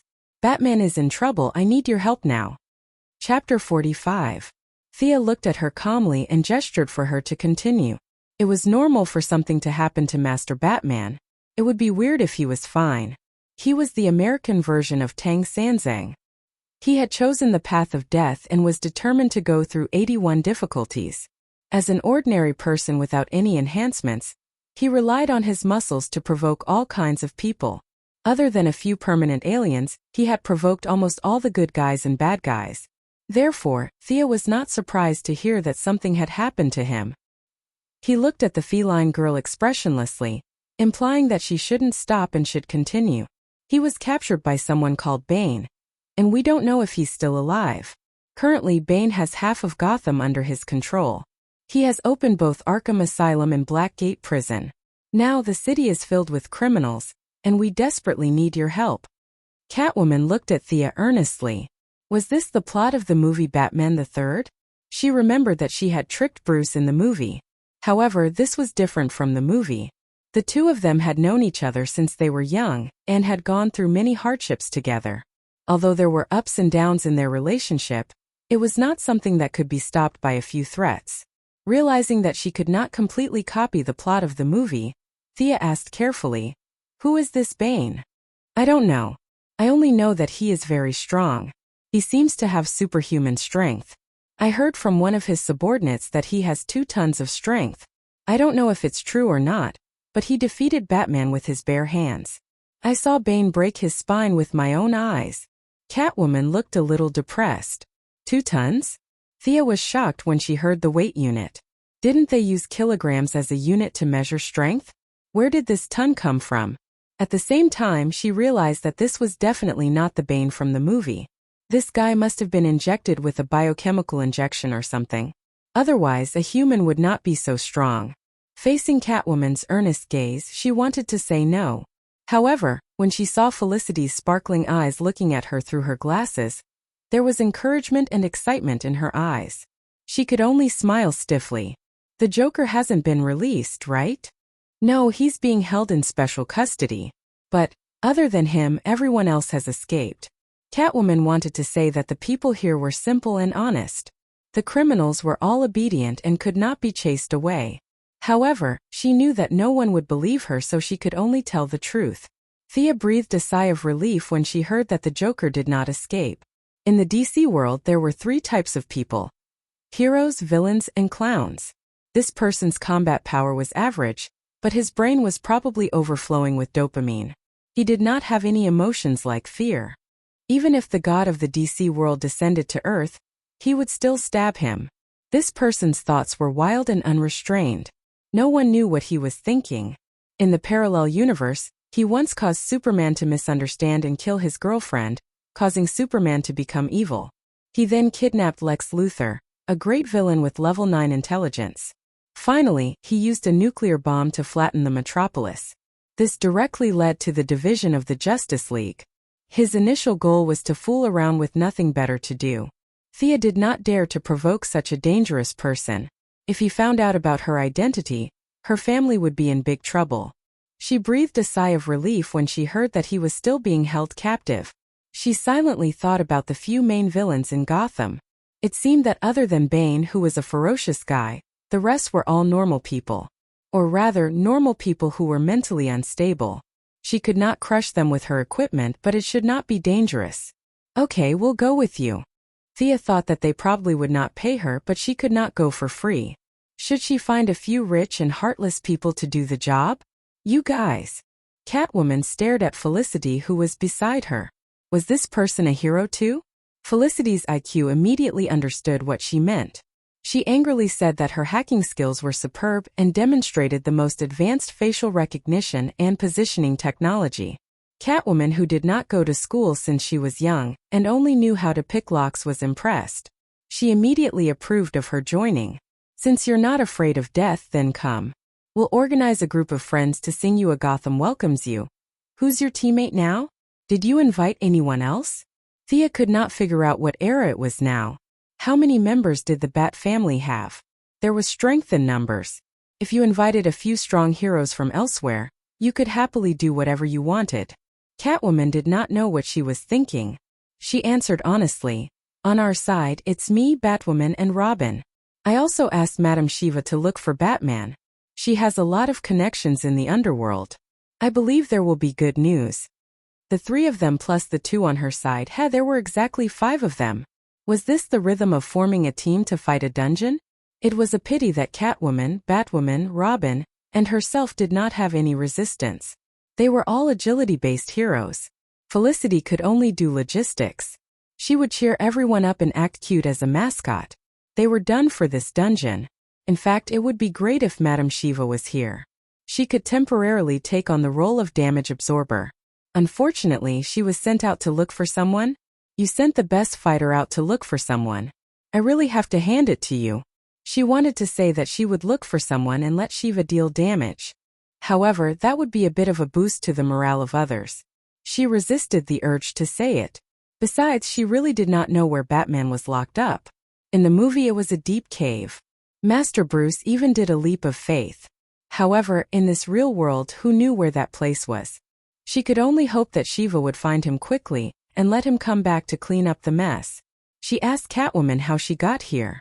The answer she got was that the armory had been discovered by Bane. All kinds of high-tech equipment had been taken away. Without Batman by her side to give her ideas, she did not dare to do anything. She had hitched a ride all the way here. That was why it was said that heroines could not rely too much on others. They had to be independent.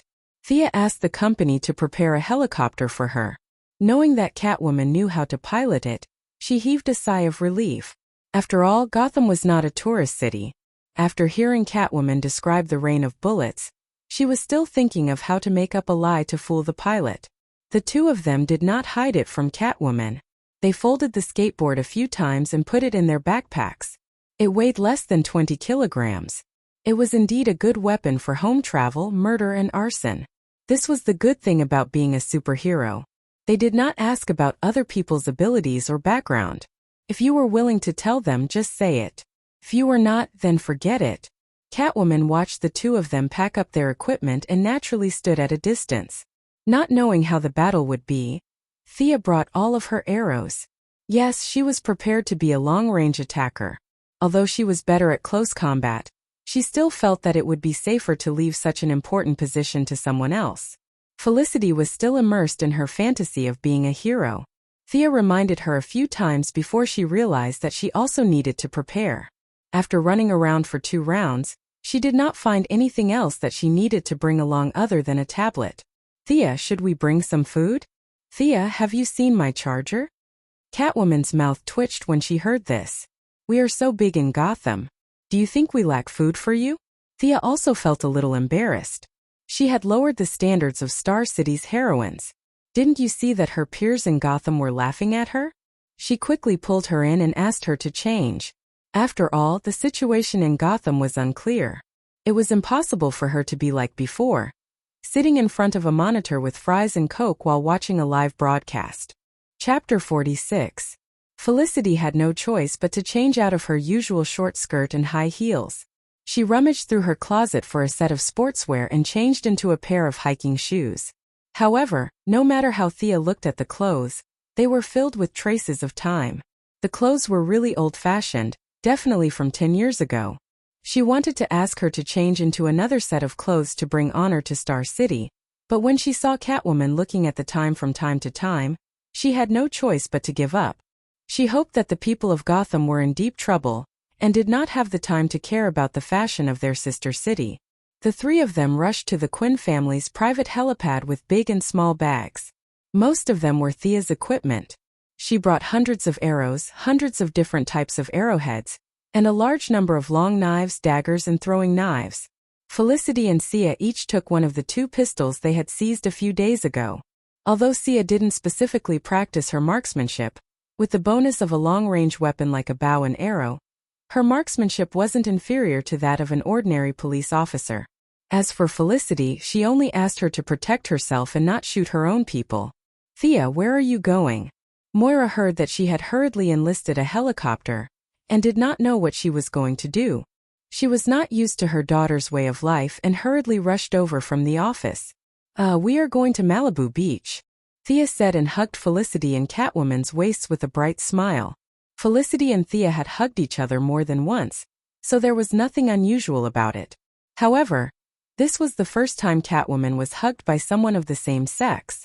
Her waist was a little sensitive, so she could not help but shiver. However, she forced herself to suppress it and forced an ugly smile. Moira knew Felicity. Although they had not spoken, she knew that she was an employee of the company and was her daughter's good friend. However, this was the first time she had seen Catwoman, who appeared out of nowhere. She felt that although this woman was beautiful and had a good figure, there was a hint of wildness in her eyes. She felt that it was dangerous for her daughter to be with her. However, when he saw the 3 of them standing together intimately, he didn't say anything. He only said that they would call him when they arrived and tell him that they were safe. As an experienced person, even if she had never eaten pork, she had seen pigs walk. She had noticed her daughter's abnormality early on, but there was nothing she could do to stop it. He contacted Malcolm to ask for his opinion. Initially, Old Ma was a little surprised by his son's sexual orientation, but on second thought, it seemed that there was nothing wrong with it. Compared to his daughter lying in the arms of a man, finding a woman was still acceptable. 99% of fathers in this world were dissatisfied with their daughters finding boyfriends. They always felt sad that their daughters had run into another man's arms, as if their cabbage had been eaten by a pig. At most, some people were more dissatisfied while others were weaker. However, they were all unhappy and unhappy. Joe West, the father-in-law of the Flash Barry Allen, cared about how far the 2 of them had progressed and whether they had done anything. This was only because Barry had been raised by him since he was a child. It was a kind of mindset of keeping the goodies within the family. He was not a real father-in-law of the nation. Malcolm's current mindset was to let nature take its course. If it was a woman, then forget about it. If it was a man, then he would kill him immediately. Of course, he wouldn't find anyone for his daughter. It would be best if she was always 18. Thea didn't know that her parents were worried sick about her marriage. She arranged for Catwoman to pilot the helicopter in front. "Since you are leading the way, I don't have to worry about you if you go in the wrong direction." She sat in the back seat and watched Felicity break through the firewall of the Gotham police station. As expected of a police station in a big city with millions of people, it took Felicity a full 10 minutes to find the mission target.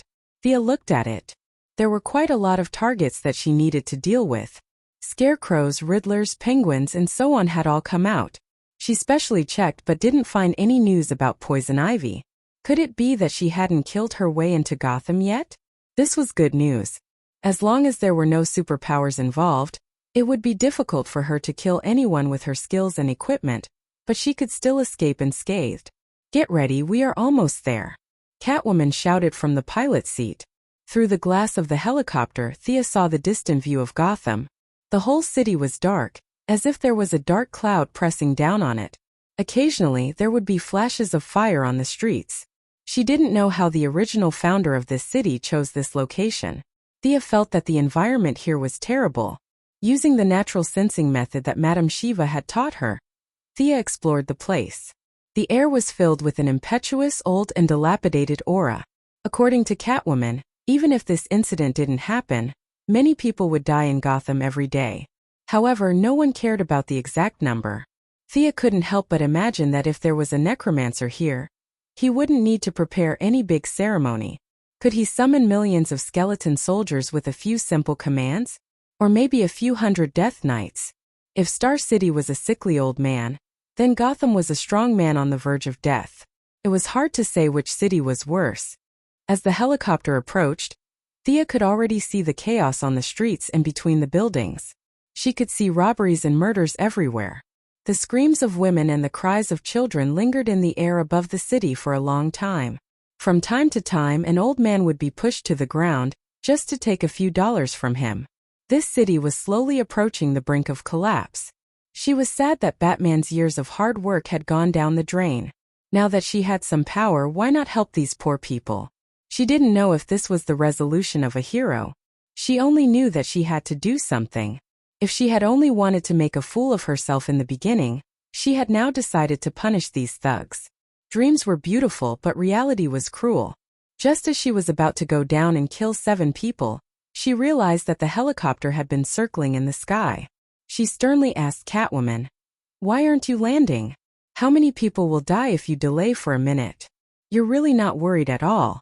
Catwoman was even more depressed than her. "How can I not be worried?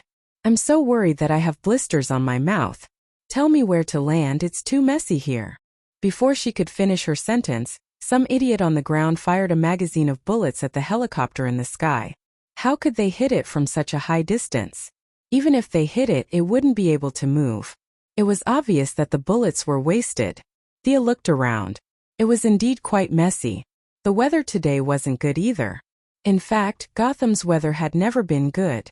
She didn't know what kind of weather this place had, but it was always cloudy for 300 days in a year.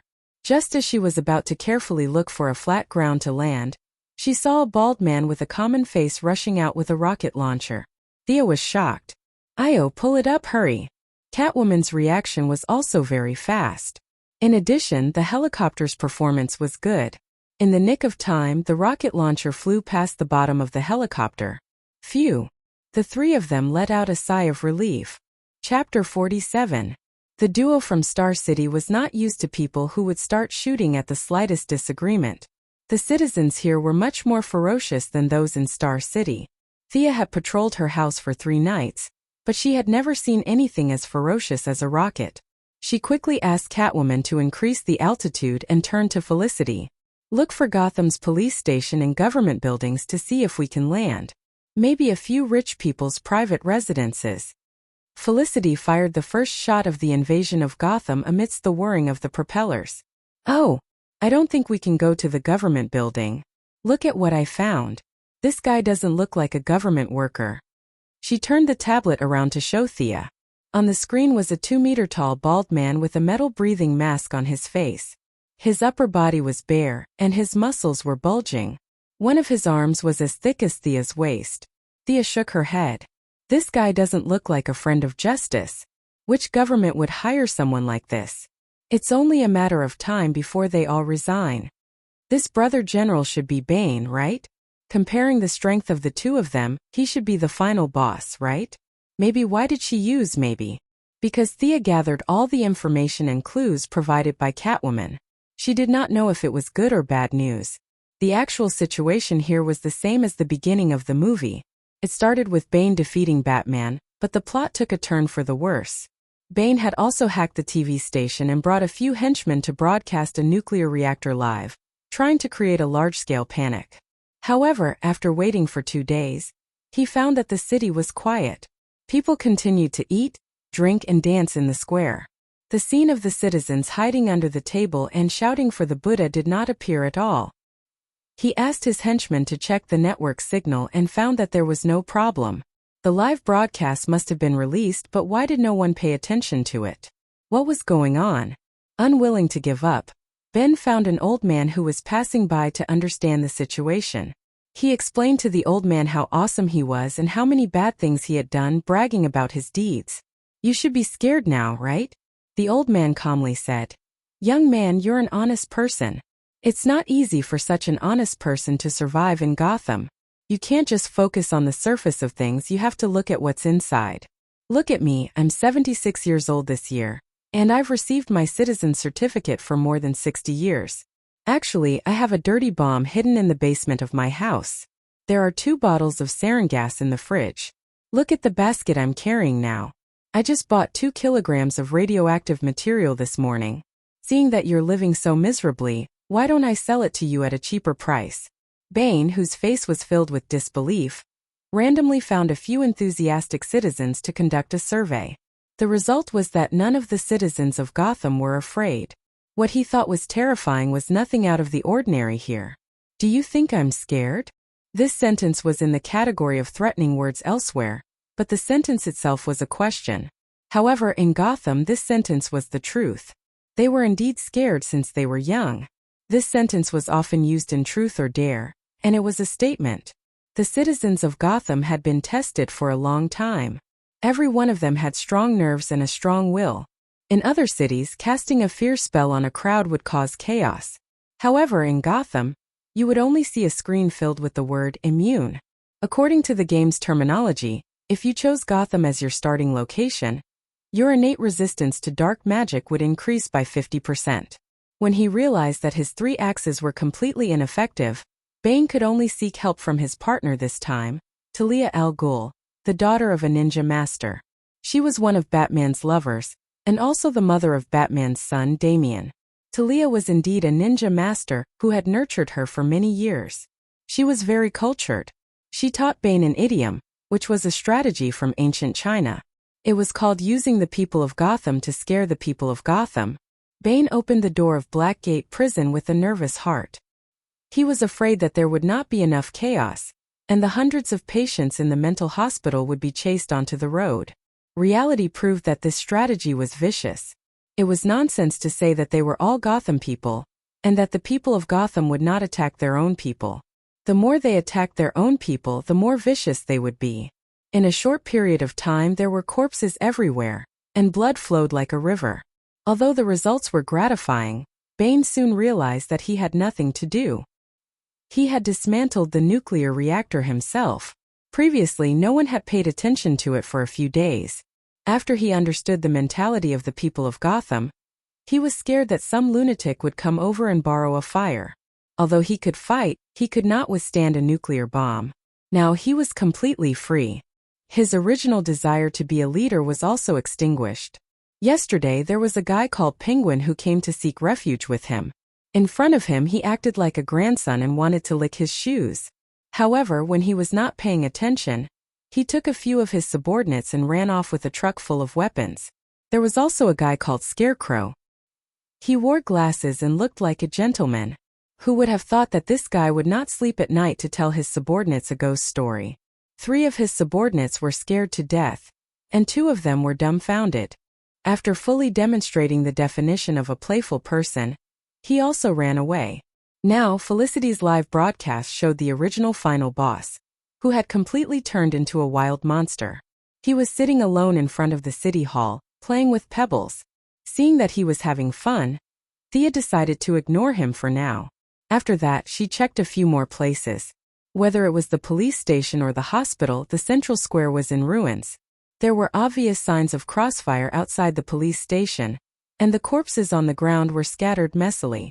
It was obvious that the villains had suffered heavy losses, but there were also a few corpses of police officers scattered around. The situation was more serious than she had imagined.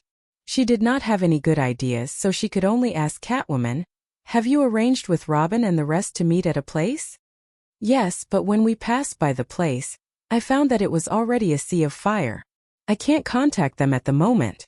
You guys didn't know how to find a few more places to meet. You didn't expect any unexpected situations, and came out with your eyes closed to look for reinforcements. I really have to hand it to you guys. If it wasn't for Batman's clever brain, you guys would be dead by now." Catwoman did not know anything, so Thea could only turn back and discuss with her friends. Use facial recognition satellite positioning to find out where Director Gordon is. The man had an iconic face. He had sacrificed his life for Gotham for 30 years. His picture could be found all over the streets. Compared to Batwoman Robin, who wore a mask, he was the easiest to find. Felicity was busy for a minute. Their satellite lock is hard to crack. I need time. Chapter 48. Thea saw Catwoman's small ears twitch and knew that she had heard Felicity's words. However, after waiting for a minute, Felicity still did not respond. She still wanted to hide her identity? Everyone knew who she was. Thea was too lazy to play guessing games with her. She gave Catwoman a meaningful look and said, "Tell us the password to Wayne Group's satellite control system." The Catgirl hesitated for a moment and gave a long password that was a mixture of characters and numbers. Found it. Felicity was indeed the best in Star City. With the help of the powerful satellite, she quickly found the target. The similarity is 97%. It should be this person. Director Gordon and 3 other officers are fighting with a group of thugs. The location is, I'm not familiar with the terrain. It should be the intersection of 4th Street and Grundy Street. At least that's what your map says. The 2 foreigners said, "Hurry up and drive. We're not familiar with the place, so we can only rely on you." Catwoman quickly turned the helicopter around and flew into the distance. "You'd better hurry up. One of the 3 officers has already fallen," Felicity urged. She didn't mind watching the drama unfold before her. Catgirl was so anxious that she was scratching the wall. Director Gordon was someone she had known since she was a child, and he was also the father of Batgirl Barbara Gordon. She couldn't just leave him in the lurch. However, the speed of the helicopter was limited. It was a commercial helicopter, not an armed one. Catwoman had to search for targets on the ground from time to time. She could only maintain 150 kilometers per hour because of her skillful skills and quick reflexes. Another officer is injured. They're surrounded in a house. Felicity was not nervous at all. She calmly reported the situation as if she was a live commentator. Thea saw that the helicopter could no longer speed up. It seemed that she could only rely on herself to break out of Director Gordon's predicament. Gordon was too important to Gotham. He was fair, selfless, and righteous. All the praises one could think of could be used on him. If he could pass through the mountain pass, he would be able to instantly become a holy knight. If he died here today, he would be able to rewrite Gotham's fate. This guy with luck was always looking for trouble. But every time he was in danger, Batman would jump out from the bushes to save him. But this time, if Master Bruce did not know how to teleport, he would not be able to make it in time. She sighed inwardly. The only person who could save his life now was her, a bystander. Without another word, Thea began to take off her clothes, because she needed to change her outfit. Catwoman doesn't know what happened to her, and why she took off her clothes without saying anything. Although she is very concerned about the situation at the front line, she can't help but turn her head to take a look. "What are you looking at? Focus on driving, no, fly the plane." Thea jabbed at her angrily. "It's all your incompetence that made the people suffer." After changing into all the equipment, he controlled the skateboard to float out of the cabin first and was at the same level as the helicopter. He carried a quiver of arrows on his back. There were only 7 enemies before, so 20 arrows should be enough. After putting on the hood and goggles, Thea ordered the 2 of them to follow quickly. Then she jumped onto the skateboard. Under the control of her mind, the skateboard flew across the sky like a bolt of lightning. "So cool, how did you do it?" Catwoman didn't expect them to have such a weapon of mass destruction hidden in their backpacks. She only felt that the skateboard was really fast. Even though the situation was tense, she couldn't help but think about her career plans. If she had such a skateboard, who would be able to catch her in the future? If Old Master could come back alive, should he ask him to do something for him? Haha, Catwoman laughed. Felicity was involved in the construction of the skateboard from the beginning to the end. Although she was a little disappointed that she couldn't drive it herself due to her fear of heights, she was still very satisfied with her results. Usually, she couldn't find anyone to share her sense of achievement with. Today, it was rare for someone to be interested in talking about something that didn't involve the core technology. In fact, Catwoman didn't understand the core technology she was talking about.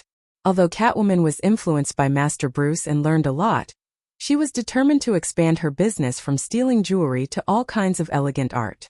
Unfortunately, her foundation was too weak. She didn't even finish primary school, so she could only say that the algorithm and formula Felicity mentioned were very good and powerful.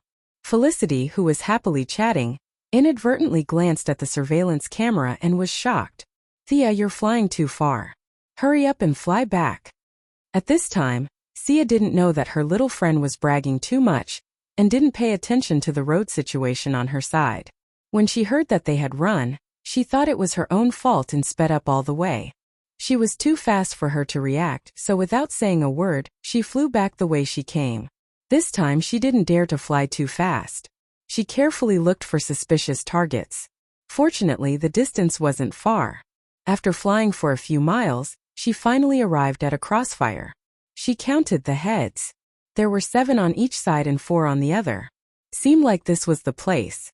In fact, she was flying like a gust of wind and just happened to fly over these people's heads. Because she was flying too fast, these people didn't see clearly what she was. They only vaguely saw a red shadow flying from south to north. In a few seconds it flew out of their vision. The 2 groups of people were a little surprised. Because of this, they stopped fighting for a few seconds. They only continued fighting when the unknown shadow flew out of their sight. When Thea came back, these people were shooting from a distance. Gotham had daily combat records. Regardless of whether it was the police, villains, or civilians, they were all very sensitive to the sound of gunshots. Everyone had a special way of dodging bullets. Therefore, although the gunshots didn't stop, there weren't many casualties on both sides. The suspected dead police officer that Felicity saw earlier only had a slight injury to his shoulder. It didn't affect the battle. The situation was 4-7. Although Gordon was in danger, it wasn't to the extent that she expected. Most likely, he had successfully escaped in the original plot. But now that she was here, it wasn't appropriate for her to watch the show. She had to at least do something.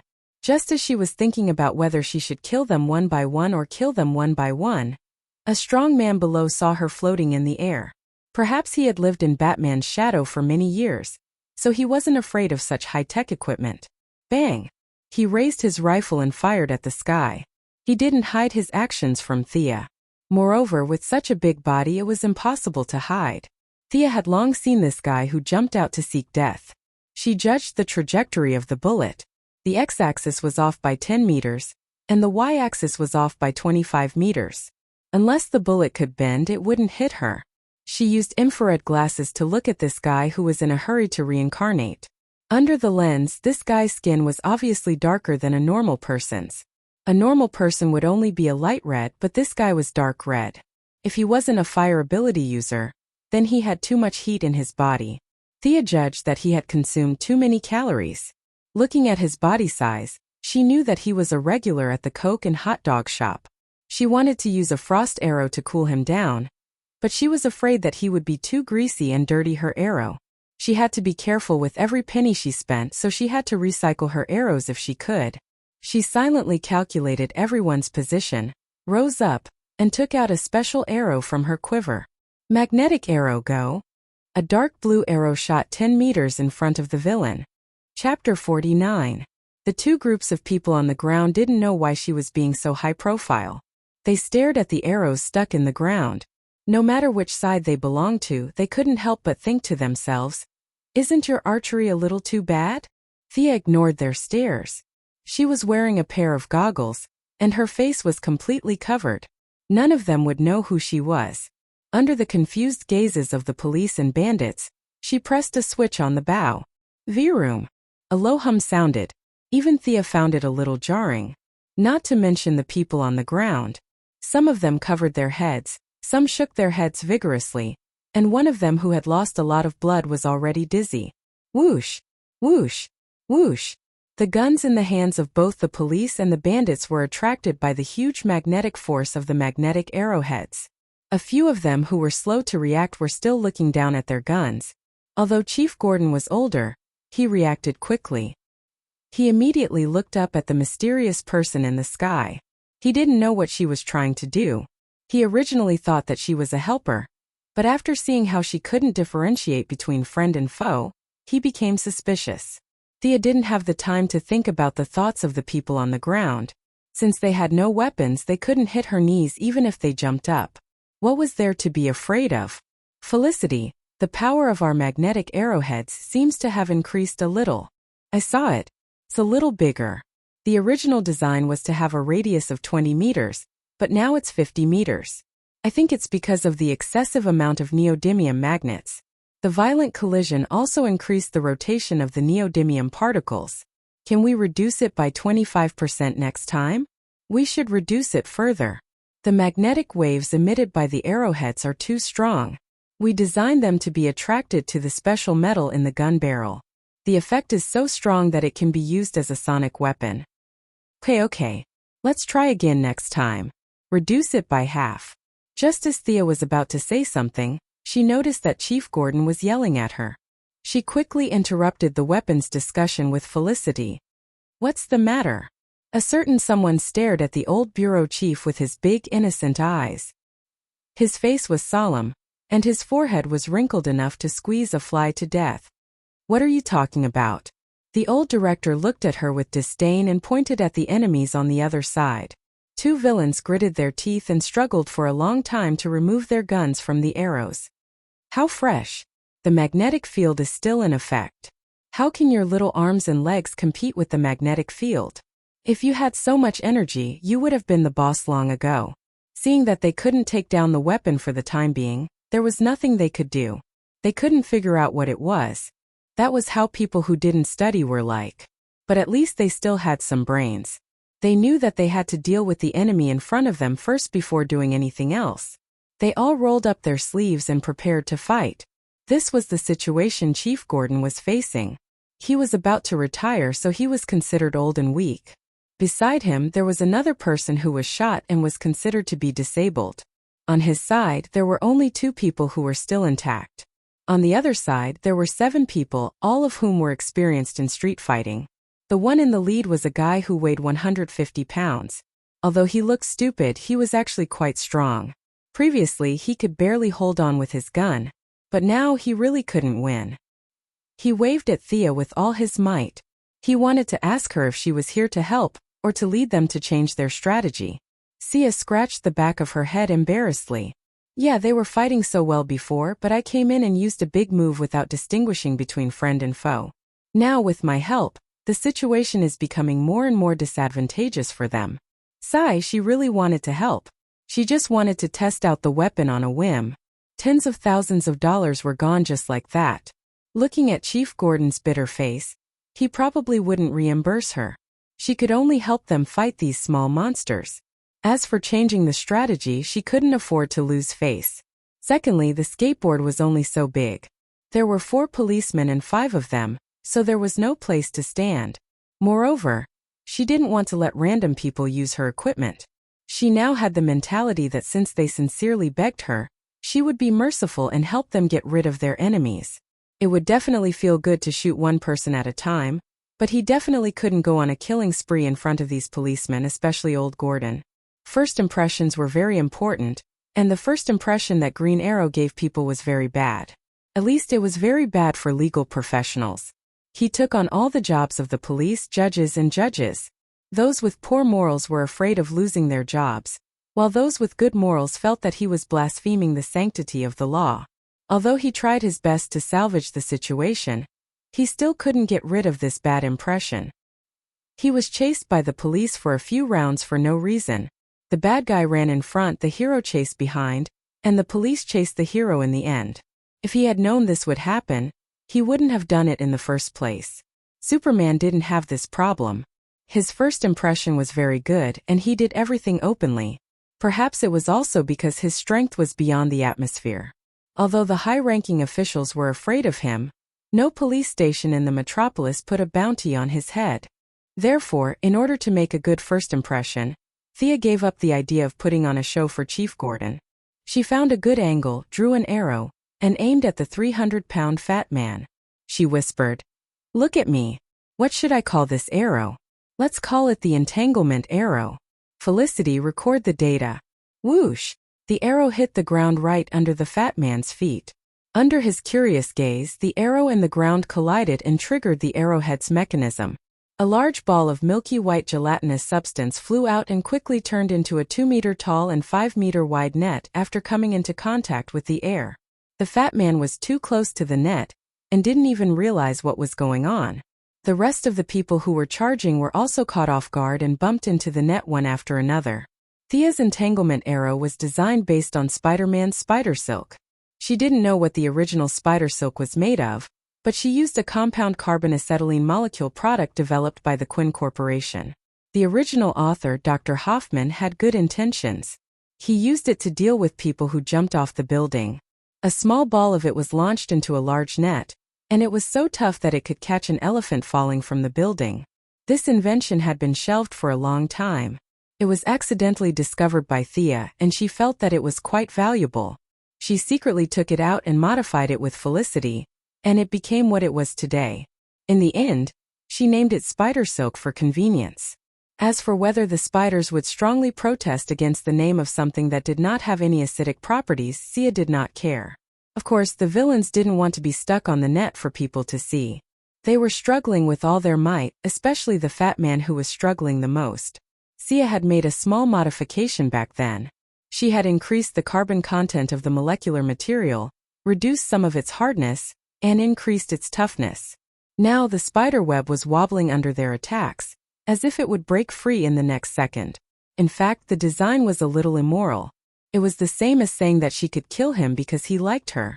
It was an illusion. Even an elephant couldn't break free from the entanglement for a while, let alone a human. She shrugged at Chief Gordon, indicating that she had taken care of everything. The rest was up to him. Chapter 50. Looking at the unknown person in front of him, even though Thea covered her face tightly, Gordon could still tell that she was a woman. He had lived for more than 60 years, and if he couldn't even tell if she was a man or a woman, he would have lived in vain. Like Liang Shanbua Zhuingtai, who couldn't recognize her after changing her clothes, it could only mean that he was blind.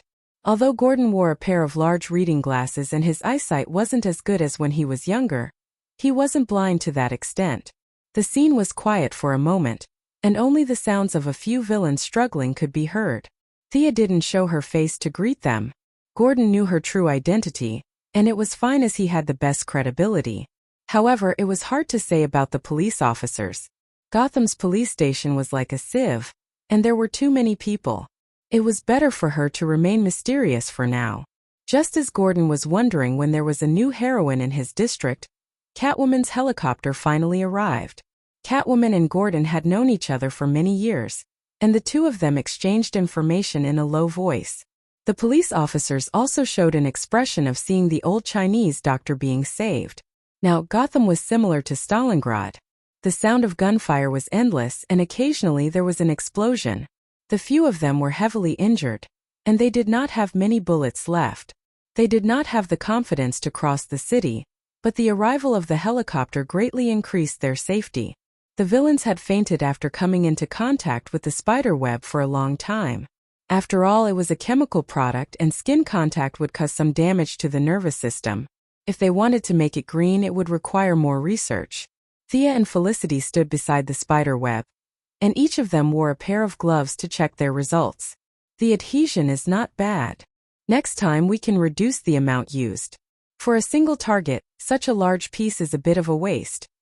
Gordon and Catwoman slowly walked over while Thea was inspecting the spider web with a special lens. Looking at the densely packed spider webs, this was really good stuff. Chief Gordon had been looking for ways to arrest criminals without breaking the law. Beating criminals until they couldn't take care of themselves was not in line with his philosophy. Every time Batman threw a bloody criminal at the entrance of the police station, the cleaners, doctors, and guards would be busy for half a day. This spider web was not bad at all. Not to mention bleeding, there wasn't even a single wound. It was safe and fast, and it even had a stun effect. If the police encountered such a situation, they could just take him away with a gun. Not only did it protect the police officers, but it also wouldn't cause any serious injuries to the criminals. If it wasn't the wrong time, he would have asked Thea how much it cost per kilogram. Coming back to his senses, he saw the two girls talking about things that he did not understand. He could only interrupt them. "Thank you for your help to Gotham." "Oh, you're welcome." It seemed that Catwoman had told him about her identity. Actually, it wasn't hard to guess. Felicity was standing there without any disguise, so it was easy to figure out who she was. However, Thea did not continue to dwell on this question. Instead, she asked, "Where are we going next?" She could only ask Chief Gordon this question. After all, he was the chief of a city with tens of millions of people. He was at least a department-level official, so he didn't lack decisiveness. This was also the main reason why Thea looked for him first. Some of our police officers are now at Gotham University. Follow me. There's a university in this godforsaken place? Learning how to make C4? Learning how to establish a new outlook on life for mental patients? Sia really expressed her admiration for the few socialites who had decided to build a university here. She really had to admire them if she didn't help them. When it came to the specific teams, Chief Gordon hoped that Thea would bring 2 people with her because the helicopter could not fit so many people. Thea saw that the police officers were unkempt like refugees. She was a bit of a clean freak, and the skateboard was only so big. She was afraid that she would overreact and kick them off. The police officers also felt that her skateboard was floating, and did not feel safe just looking at it. Both parties agreed that it was just right. The women got on the skateboard and the men got on the helicopter. To be honest, the police officers were quite skilled. 3 out of the 4 of them knew how to fly a helicopter. This made Thea wonder if she should learn some modern piloting skills. Catwoman was still very confident in her balance. She stood on one side, while Thea hugged Felicity's waist and stood on the other side. The 3 of them lowered their altitude and flew slowly behind the helicopter. They did not mention the people on the internet. Thea and the rest had a special solution to put them down, but now that the city was in chaos, there was no place to put them. They could only leave them hanging for now. As for whether they could find a way to get down without the solution, the 2 of them did not know. Since Thea was hugging Felicity, she could only use her pistol to fend off the enemies they encountered along the way. The helicopter rumbled, and there was no need to worry about hiding. Catwoman also showed the limit of human agility. She stood steadily on the skateboard without relying on any equipment. From time to time, she would even throw knives at the enemies.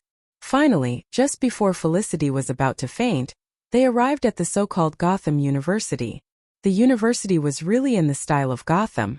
The overall feeling was gloomy and gray. There was a shabby iron fence at the entrance.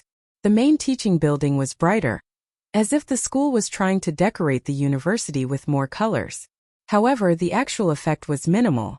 After years of neglect, the originally white walls had become murky. There was a green belt at the side of the school. The trees that were supposed to bring life and sunshine looked especially scary in this gloomy environment. A breeze blew and the leaves rustled, like the whispers of a banshee echoing in the forest. Thea was a little annoyed. This place did not even need to be renovated to make a horror movie. How much money could they save by lending it to the crew of a ring? If they buried a corpse here, it would turn into a corpse in no time. Felicity, who was always talkative, was also frightened by the scary atmosphere. She shrank into Thea's arms like a quail. The police officers and Catwoman were not affected. Perhaps they had grown up in this environment and were already immune to it. This university was really a place of outstanding people. There was a guy who liked to scare people since he was young and grew up scaring people even more. Later on, someone gave this professor a nickname, the Scarecrow. He was the sage who scared many people to the point of peeing their pants when he wore a mask in Batman's movie. There was also an outstanding student representative. She was a young girl who won the gymnastics championship for the school. It was said that she almost participated in the Olympic Games. After graduation, she focused on the most advanced research in psychology and became an existence that countless juniors looked up to. This girl was called the Clown Girl. Of course, the school was innocent in nurturing so many elites. You couldn't say that the school was bad just because Voldemort graduated from Hogwarts. A school was a place to learn. Did the 2 above learn anything? If they did, it meant that it had nothing to do with the school. In the future, Batman even sent his son to this school for further studies. This meant that Master Bruce recognized the school's teaching ability. Chapter 51. Everyone parked the flying vehicle in the open space of the campus. The police officer who acted as the temporary pilot touched the control stick reluctantly. Looking at his expression, he wished he could live on the plane so that he could make strategic changes at any time.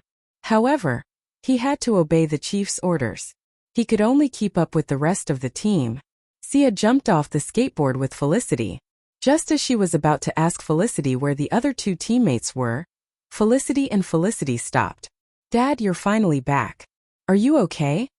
A fashionably dressed red-haired girl hugged Gordon's neck and refused to let go. Behind her was a skinny black-haired young man. "I'm fine, Barbara." The old chief was not used to hugging in public. The two hugged reluctantly and then let go. It seemed that the girl was Batgirl and the man was Nightwing, who would become Robin later. Thea did not go up to greet them. Firstly, it was not worth it. Secondly, she was just a backup. It was not good for her to steal the limelight. They could not swarm at the door and talk, so Gordon gestured for everyone to go inside. They were very quiet along the way. Only Barbara kept asking questions, such as if Batman had been found, and if the state government had sent troops. Halfway through, Gordon interrupted her to introduce Thea and Felicity. However, she just nodded indifferently and continued talking to her father. Sure enough, the people in this city were a little crazy. Why are you so arrogant? There will be a time when you will beg me. Thea observed along the way and found that the woman was really not shrewd. She only talked to her father and Robin next to her. She did not even ask about the police officers who had gone through fire and water with her father. She did not know how smart this person was, but her EQ was obviously not high. No wonder she was severely injured and paralyzed by the Joker in the future. She had to sit in a wheelchair for 3 years before she came to her senses. She remembered that after she was injured, she was taught by Richard Dragon, and learned the long-lost Ling Hu hero's unique skill of becoming the best in the world in a wheelchair. She relied on the wheelchair to make a name for herself. She imagined that scene and felt a chill in her heart. When the time came, she would definitely come and see. She was a noble person. She would definitely not come to mock her. She would definitely come to learn from her. Yes, that was it. As she walked, she suddenly realized that there was something wrong with the number of people in the team. Where's Catwoman? Thea looked around and found that Catwoman was silently walking at the back of the team. There was an indescribable feeling in her expression. What was the meaning of this? Could it be that these two women didn't get along? In fact, she had guessed correctly. Barbara was usually very arrogant. She had always looked down on the feline girls who did things sneakily, thinking that it was a blasphemy to the so-called righteous cause. Moreover, Robin was very obedient to her, and did whatever she said.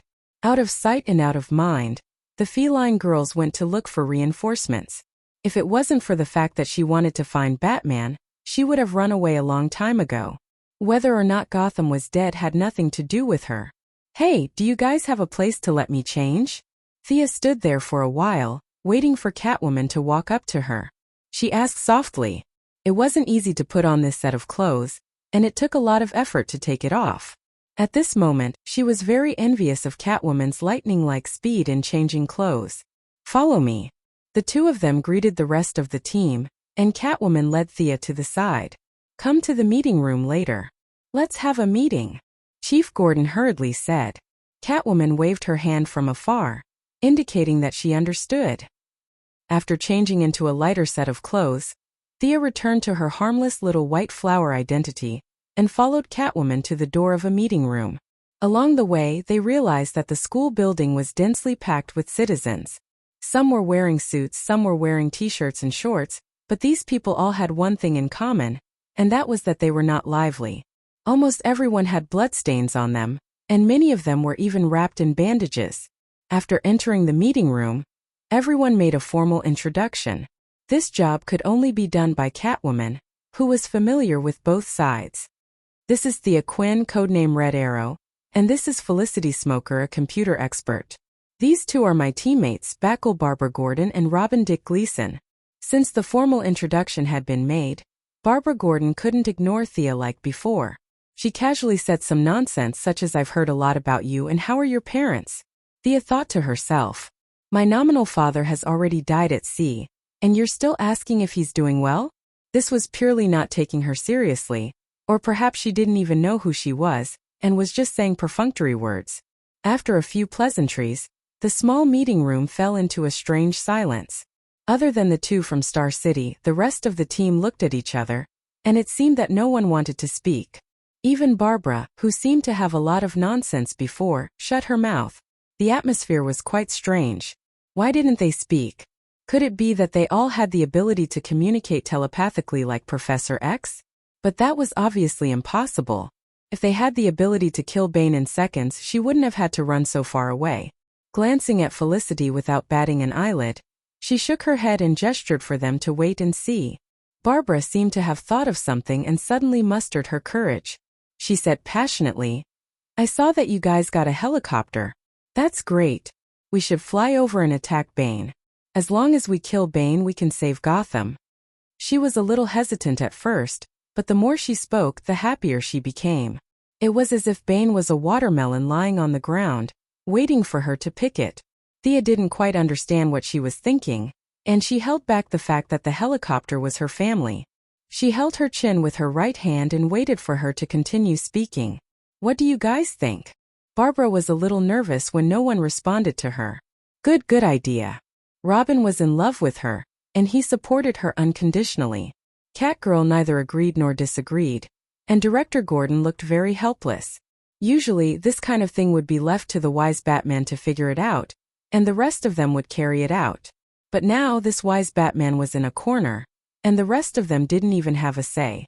He wanted to give orders, but they didn't listen to him. Even his own daughter was as stubborn as a bull. He didn't have much say in this team. Just as he was about to agree, Thea finally saw the problem with these people. They didn't have much initiative. To put it bluntly, they didn't use their brains. They usually hugged Batman's leg and killed a few small bosses, and they thought they were amazing. Everyone in this room was an ordinary person, and there wasn't a single enhancer or esper. This kind of team was ready to go and kill Bane? Do you guys know his strength? Blindly rushing forward to start the fight. He really didn't know how to spell the word death. He had to fight for some initiative. Otherwise, these people would lead the team into a ditch. As long as Bane couldn't fly, he could run away. Felicity, on the other hand, couldn't run away.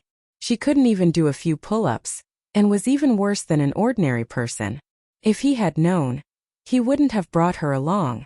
Clap clap. Thea clapped her hands to attract their attention. Good idea, really good idea. She gave Barbara a thumbs up as she spoke. You came up with this idea when you were eating biscuits with the gorilla, right? Thea looked at her with a serious face. Chapter 52. Pfft. Felicity almost spat out the cola from her nose. She quickly lowered her head to show that she was invisible. From this, one could see how fast the feline girl's reaction speed was. She almost laughed out loud, but then she remembered that she was on Barbara's side, and she could not make fun of her own people. Halfway through her laughter, she used her strong facial muscles to pull back her mouth muscles. From afar, she looked like Mona Lisa's younger sister. Robin wanted to speak up for his sweetheart, but Thea had already returned to her usual appearance when she entered the house. Anyone could tell that she was a woman, and a beautiful one at that. Robin remembered Batman's words to never provoke women, especially beautiful ones, so he automatically entered into spectator mode. You bastard, how dare you say that about me? Barbara didn't expect Thea to praise her first and then kick her into the gutter. There was only one thought in her mind. This woman's words were too mean. Thea wasn't angry. She carefully observed the angry Barbara. This woman was proud and arrogant. She thought that the whole world revolved around her and never cared about what others thought. This person's trajectory was very similar to her own. If it wasn't for her encounter, she would probably be like this now. Looking at Barbara's hysterical appearance, Thea's gaze didn't show any dissatisfaction. She just felt a little sad and pitiful. What's with that look? You better explain it to me clearly. Do you have a better idea? Even though Barbara's rage meter was almost full, she still retained a certain amount of rationality. This was probably because of the daily teachings of Batman, Commissioner Gordon, and the others. Thea was satisfied with her performance. If she slammed the table and glared, Thea would turn around and leave. It had nothing to do with her even if Gotham was blown into a crater. First of all, can we beat Ben with just the few of us? I heard Catwoman say that he defeated Batman with his bare hands. Can we be stronger than Batman? Barbara said with a little contempt. What's wrong with that? We can use guns. Why fight him with our bare hands? Have you studied the map? Bane is still in the city hall. The view there is very wide, and it will be difficult to find a shooting angle for a long-range sniper. If we use pistols, I'm afraid it won't be effective. Barbara pondered for a moment. We can always use missiles. The Wayne family still has a few hidden launchers. Please, do you have the word investigation in your dictionary? Thea was on the verge of breaking down. She wondered if Batman would lower his IQ by bringing these guys around every day. He told Felicity to send the data to the monitor in the room and showed a photo to the hostages. This is what we saw through the cameras in the city hall. These people are hostages, right? Although I don't know them, I compared them. This bald man is your mayor, right? Is this black woman a prosecutor or a judge? Are you going to blow these people up with a missile? Thea looked at her with a teasing expression. Before Barbara could reply, Director Gordon, who had been pretending to be invisible, hurriedly said, "No, we can't do that. We have to save the hostages first." If the government officials were all killed by a superhero with a missile, it would definitely be in the headlines tomorrow. Batman wouldn't have to come back. These guys were all his underlings. As the boss, it was better to run away quickly. Barbara was also a little depressed, but she still said stubbornly, "Then what do you think we should do?" "What do I say? Do you listen to me?" Thea looked at them with a smile. The group of friends and relatives looked at each other and didn't say anything. Catwoman broke the silence because of their previous friendship. "Tell us your idea first. If it makes sense, we will definitely listen." There was no sincerity in her words at all. Thea had no intention of leading these people. Anyway, Batman would be back in a few days. They were just passers-by to her. "I don't know your personal abilities. I'll just give you my personal opinion. My opinion is that this guy is not a threat at the moment and can be dealt with last." Thea pointed at Ben, who was in a daze, and said to everyone, "Yes, Ben was not a threat at the moment. He wanted to go out and kill people, but he was afraid that the hostages would run away. If he didn't go out, he would have nothing to do. The only thing left was to untie the hostages and play cards." Seeing that the group, especially Barbara, was still a little unwilling, Thea could only add fuel to the fire. "I don't think you guys understand what the most important thing now is. Is it this Ben on the screen? I know you guys aren't afraid of sacrifice, but is it meaningful to use your precious lives to save these officials? Even if you kill him and save a few high-ranking government officials, will it solve the city's problem?" Thea said and looked at Director Gordon. "Those guys definitely won't make it." Gordon knew those guys too well. In front of an outsider like Sia, he couldn't directly say that they were corrupt by nature and had no practical ability at all.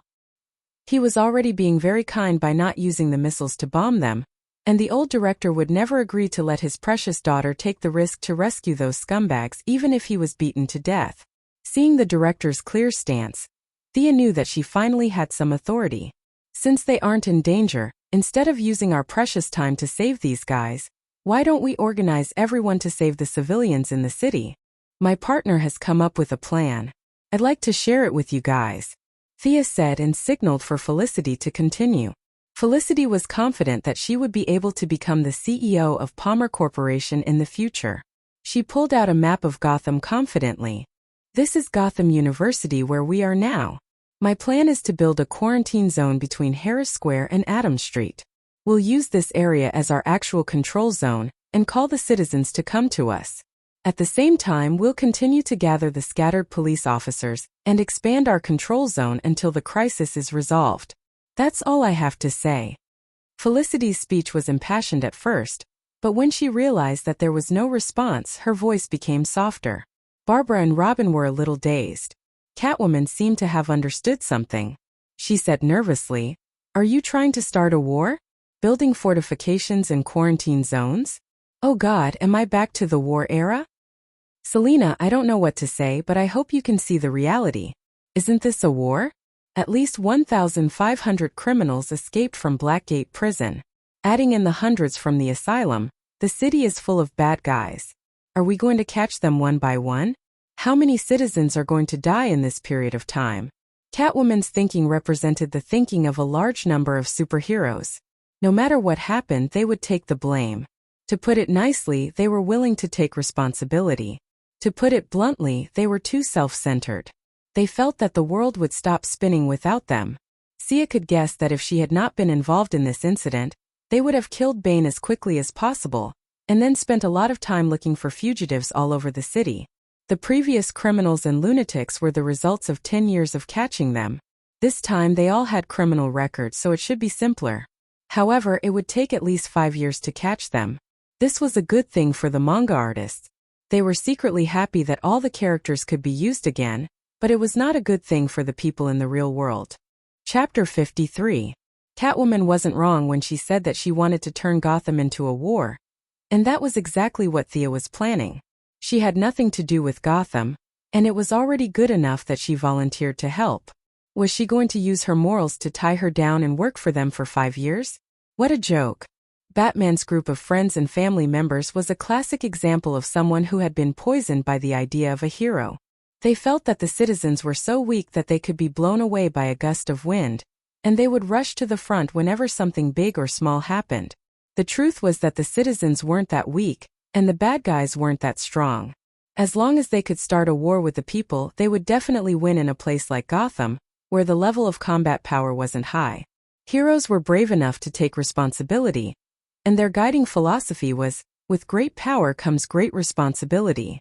This approach wasn't bad, but you had to look at the timing. Now that the city was full of bad guys, it wasn't realistic to plan to act as a unit and try to kill them one by one. The most important thing now was to restore order and unite the citizens. After all, there were only a few bad guys, and the majority of the citizens wanted to live a peaceful life. I have a suggestion. We should choose the leader. After all, Batman isn't here. Thea saw that they still didn't speak, so she had no choice but to give them a strong push. That's your real goal, isn't it? Barbara mocked her with an expression that said, "You've finally revealed your foxtail." Thea truly felt that she and Barbara were at odds.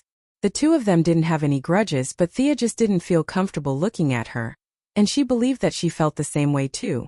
Perhaps it was a natural mismatch. Actually, thinking about it carefully, the two women that she didn't like were Batgirl Barbara and Black Canary Laurel. Both of them were from the Raptor Squad, so they were naturally at odds with each other. He had talked to Laurel twice. Theoretically, the relationship between them should be harmonious. After all, regardless of whether Laurel chose Tommy or Oliver, she was still Thea's relative. However, both conversations could only be described as dull. The two talked about jewelry. Laurel said that her father was living alone with her and her sister, so their family wasn't rich. When they talked about the law, Thea felt that if she took the path of a hero, she wouldn't be able to abide by the various laws. The end result of the conversation could only be described in diplomatic terms. The atmosphere was very harmonious, and they exchanged opinions with each other. As the saying goes, each has his own say, and no conclusion was reached. Thea felt that this kind of heroine who didn't have much ability, but was full of righteousness, was really incompatible with her. She didn't directly answer Barbara's question and looked at the others, wanting to know if they had any different opinions. Robin was as silent as ever. Although Catwoman wanted to support Thea, she was worried about the unity of her team, so she didn't say anything. Director Gordon was invisible. He had always been a non-voting participant in such meetings and had never spoken.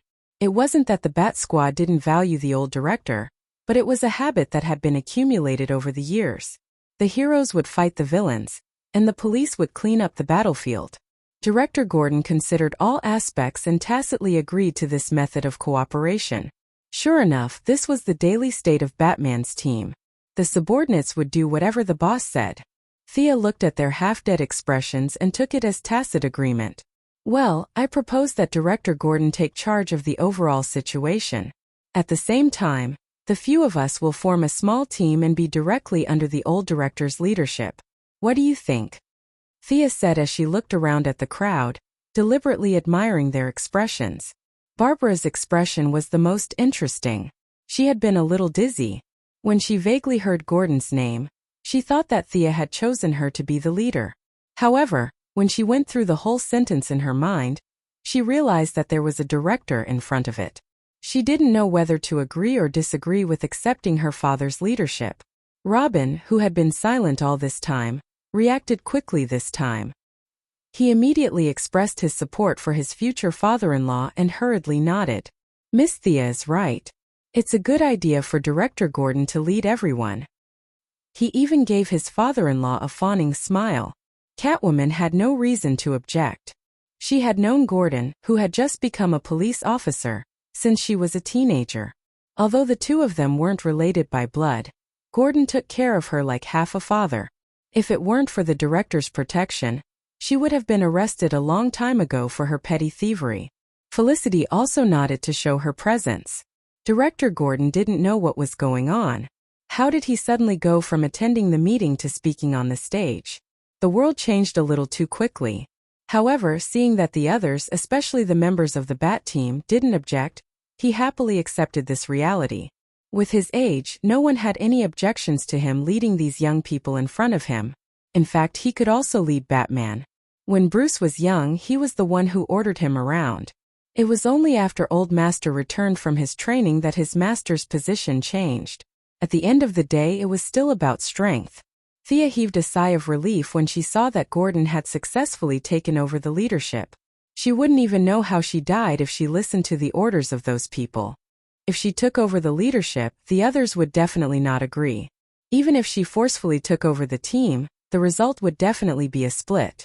Besides, she was just a bystander. There was no need for her to take the lead. Now that there was a senior who was willing to take over this hot potato, it couldn't be better. As for whether Director Gordon's life would be in danger if he attracted too much hatred, Thea felt that he had attracted hatred for more than 30 years. He didn't lose an arm or a leg, so it wouldn't be a problem even if he carried the burden for a few more days. After handing over the heavy burden, Thea relaxed and leaned back in her chair. She felt that the situation was serious on the plane. When she saw the situation in Gotham, she felt that she had to add an update to her previous sentence. This was equivalent to being pulled into a group of friends and family right after reaching the max level. After joining the group, she found out that the leader and main tank had been kidnapped. The remaining damage dealers ignored everything and went to explore the new dungeon. How could she tolerate this? The original plan was to choose one of the current members to be the leader. However, after seeing the performance of these people, she could only give up.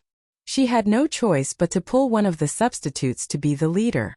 This person was Director Gordon. Compared to Batman's golden thigh, this person could only be considered a golden thigh. However, he was still able to provide support. To be honest, Director Gordon agreed with Thea's previous idea. If they relied on those heroes to support them every time they faced a crisis, why would they still need the police?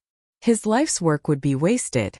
However, seeing that his daughter didn't get along well with her, he didn't express his support. Although Thea didn't say anything harsh at his age, he could tell that Thea wasn't satisfied with the way the Bat team was doing things. In fact, Director Gordon also didn't agree with Batman's method of using fear to deal with evil. He went from incomprehension to anger, to numbness to compromise in the end. It was actually a psychological struggle. Now that he saw that the daughter of Star City seemed to have a different way of doing things, she was more sunny and rational. The flame of hope that he had given up on was reignited. Perhaps she would bring a new way of choosing to Gotham. Chapter 54. At the end of the meeting, Felicity showed off her presence again. While they were chatting, she stole 2 drones. Although they were commercial drones and didn't carry any weapons, it still shocked the brainless Gordon. Barbara, who always boasted of being a computer expert, also showed an expression of wonder. Gordon immediately pulled Felicity away to set up the defense line, and at the same time, indicated that the rest of the team could rest. Yes, the heroes didn't need to be involved in some trivial matters. This was also one of Thea's goals, to change from a forward to a second-string bench. It was indeed inconvenient for the heroes to do many things. For example, evacuating the civilians from the war zone, the police could knock on the door and say, "Fellow countrymen, open the door and check the water meter." When the people inside saw that it was the police, they left without a word. In this war, they didn't even care about the water meter, let alone their belongings. The heroes couldn't do it. If you hid your head and showed your tail, who would dare to follow you? What if a bad guy tricked you to some place and did something to you? In this era, people were too liberated. In the past, only women were in danger, but now both men and women were in danger. Barbara insisted on playing her role and using her real identity to help her father. Robin had no choice but to change his identity and follow her. Catwoman stood there in a daze. She wanted to help, but to be honest, she didn't feel comfortable being with dozens of policemen. She was afraid that the policeman would suddenly raise his badge and gun and shout, "Hands up, I'm GCPD Gotham Police." This scene had appeared countless times in her childhood dreams. Although she had turned over a new leaf, this scene would occasionally appear in her mind. Seeing that she was in a daze, Thea didn't say anything and pulled her out. It was rare for her to come here, and it would be a waste if she didn't take a stroll. Catwoman also found an excuse for herself. She said that they should go help, but she quickly ran out of the school with Thea. Gotham was an international metropolis. Although the people had been in an abyss of suffering for a long time, there were many temptations. For example, the delicious food in front of her. Due to the influence of British cuisine, there were only a few American recipes. Hamburgers, steak, and pizza made Thea's stomach churn. She and Catwoman strolled around a few relatively peaceful streets nearby and accidentally found a China-style restaurant. This made her very happy. Although Catwoman said that the restaurant had the backing of the Triads, the city was full of bad people, and the Triads could be classified as good people. If the rich lady wasn't afraid to see her, the cat girl would be even more fearless. She had grown up in a place filled with people from all walks of life. Returning to such a chaotic place was like returning to her own home. It would be an exaggeration to say that she was like a fish in water, but it was indeed much more comfortable than staying in a high-end neighborhood. This was probably where she and Barbara had their differences. Barbara's mother left the family when she was 10 years old. Before she left several large properties in Gotham to her daughter. Therefore, although Gordon was as clean as noodles, the father and daughter didn't live in poverty. When Barbara was young, she was definitely not poor. She was at least above the middle class. The conflict between Catwoman and her had been going on for a long time. Catwoman thought that she was elegant, so why did she say that she was vulgar? Barbara thought that she was cultured, so why did she say that she was arrogant? In addition, Catwoman had spent a long time with Bruce. She had always compared Bruce to Barbara. In fact, it was because of Bruce's chivalry. However, in Catwoman's eyes, the Wayne family was the representative of the upper class.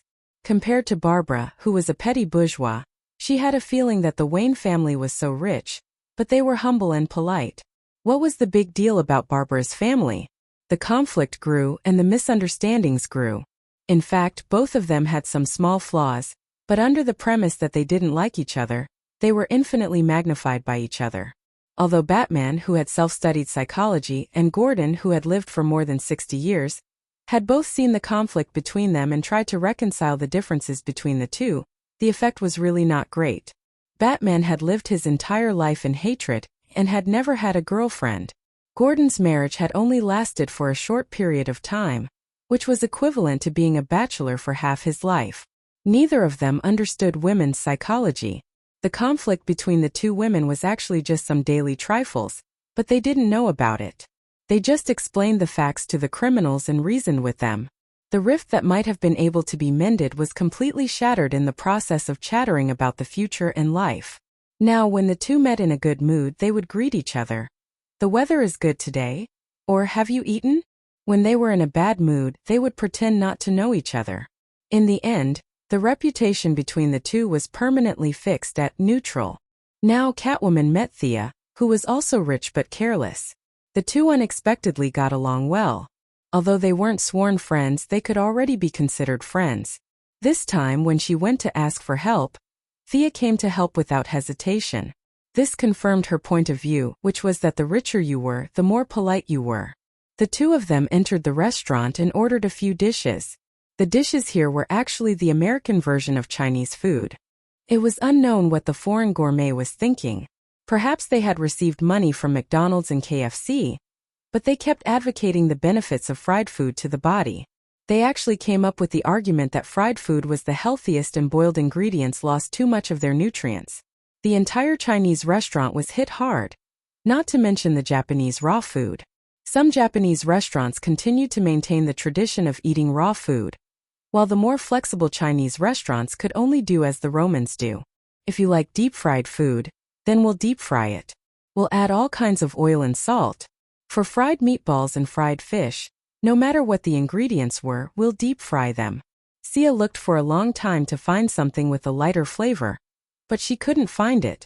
She could only order a few dishes and a fish, and ate with the cat girl. Catwoman didn't know if it was because of her name or her personal preference, but after the dishes were served, she stared at the fish and ate happily. For a foreigner to be able to use chopsticks as well as Thea, her hands were really good. Seeing her eating the fish, Thea also picked up 2 chopsticks. It was indeed delicious and it was braised. "What's the relationship between you and Bruce?" Thea had been holding back this gossip for a long time. The two of them had known each other since childhood, and it was really rare that they hadn't confirmed their relationship until now. Didn't you see Talia's actions when she needed to? She pulled Batman, a mighty and majestic man, and did indescribable things with him. Now Batman's child was already able to do whatever he wanted. He went from being the third party to being the first wife. As a childhood sweetheart, you're doing too badly. Catwoman didn't know what to do. Their relationship should have been natural. First, they exchanged hardware and software. In addition, they were both martial arts masters, and they had unlocked many positions. They had done what they should and shouldn't do. However, she still felt uneasy, especially after knowing that Batman actually had a son. This uneasiness became a breakthrough point, and the contradiction between the two became more and more obvious. Chapter 55. Catwoman had probably been in the dark side of Gotham for a long time and had seen too many bad people, so she had a sense of alienation towards people, especially men. Furthermore, she and Batman had known each other since they were young, so they felt like family. Perhaps it was because they were too familiar with each other that it was difficult to make a move on them. It required a lot of psychological preparation to turn this kind of relationship into a romantic one. However, Bruce's parents died when he was 8 years old, and he was raised by the old butler, Alfred. When the old butler was young, he naturally couldn't talk about relationships with an 8-year-old. By the time Bruce was old enough to talk about it, the old butler had already buried his neck in the ground. It was a cruel thing to talk about women with an old man whose body had completely deteriorated. Bruce definitely couldn't do that. In fact, if you look closely at Batman, he was really slow when it came to relationships between men and women. He wasn't like Oliver, who became a hero after 20 years. His brain was filled with revenge since he was young, and when he grew up he had to save the city and scare criminals. He was so busy every day that he didn't have the time to think about how to deal with women. Furthermore, there were only a few men around him, so he didn't know who to talk to. Alfred was the first to give up at his age. Robin had always treated him as a teacher, so he couldn't bring himself to talk about women with his disciple. Chief Gordon was married, but his wife had some problems. She had been struggling with the question of whether she liked the opposite sex or the same sex all her life. She had left her husband and daughter early on. To be honest, Chief Gordon had been single for half his life, so he could not give any guidance. Therefore, Batman's feelings for Catwoman were just dragging on. Catwoman didn't know about his feelings, so she waited like an ostrich. The two of them just waited like that. If there were no accidents, they would still be together in the end. It didn't matter who they were together with, so they would be able to survive until there was only one man left. However, Talia's sudden interference broke the tacit understanding between the two. Nandarbat had a subtropical climate, so Talia was very passionate. She didn't care about Catwoman's declaration of sovereignty and dragged Batman into a friendly match. Ninja Master had trained Batman before, so he was very happy to have him as his son-in-law. He kept saying, "You're really my son-in-law." In order to help his daughter tie down Batman, the master used his profound alchemy knowledge to concoct a long-lost palace drug. 10 months later, Damian Wayne fell to the ground. It could be said that this was a classic case of knowledge changing one's fate. After Batman found out the truth, he couldn't find anyone to vent his anger on. The master really had good intentions. He taught him martial arts without asking for anything in return, and even gave his daughter a betrothal gift without asking for a single cent. He even personally concocted the secret medicine.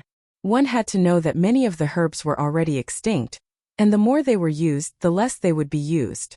In order to continue the Wayne family's ancestral line, the master really went all out. With this pioneering deed, he could easily become the nation's best father-in-law. On the other hand, Talia couldn't blame her either. She gave birth to her own child, not old Wong's. Batman thought about it and could only run. On a dark and windy night, without riding the white dragon horse or bringing his third disciple, Mr. Bruce ran away. He wandered outside for a few years, waiting for the news to die down before returning to Gotham. After that, Talia angrily chased after her husband. Today's situation in Gotham was 99% caused by his actions.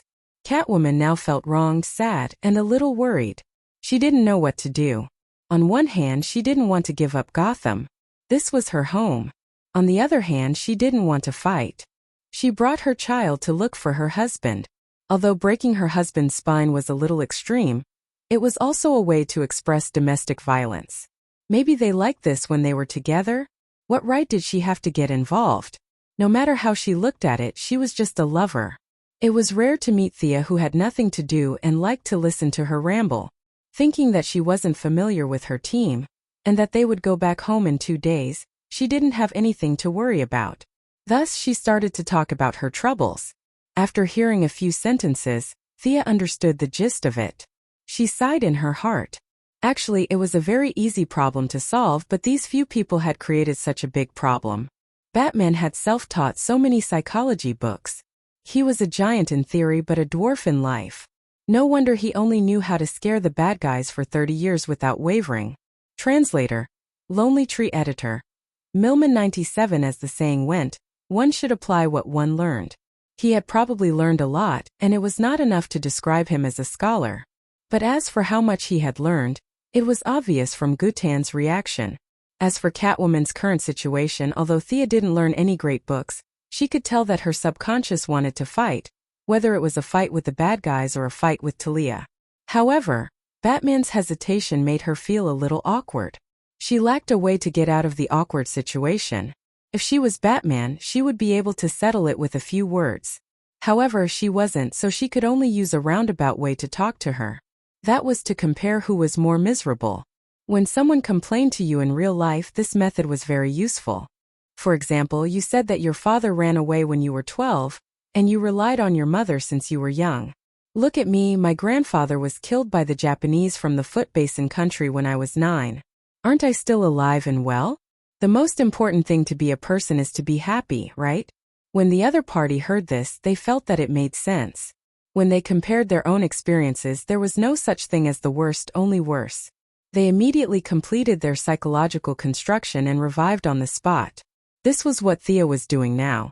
She artistically embellished her own painful experiences. Of course, Malcolm kept it a secret. He only talked about how he missed his father and brother, how his mother wanted to remarry, and his various misfortunes. The listeners were shocked and moved to tears. Catwoman was indeed shocked by Malcolm's painful experiences. When she compared her own past, although she lived a hard life, she didn't have so many bad things. Her childhood and youth were still pretty good. When she thought about it and compared it, she immediately felt that there were 4 words floating in the sky. That's not a problem. Then, Thea complained about the difficult lives of rich people. She talked about the snooping of shareholders, the framing of peers, the kidnapping and extortion of bad people. In short, she said, "Is it easy for me to live for so long?" Catwoman automatically thought of the scene when Bruce's parents were killed when he was young. Then she thought of the King shareholders of Wayne Enterprises. Batman had used 20 years to completely take back the control of the company. Every one of them was greedy for money like a competition. He couldn't stop them at all. These people risked their lives to make money and weren't afraid of death. As Thea spoke more and more enthusiastically, Catwoman could only sigh. Sure enough, the lives of the rich were also full of misfortunes. They were indeed much more burdened than ordinary people like her.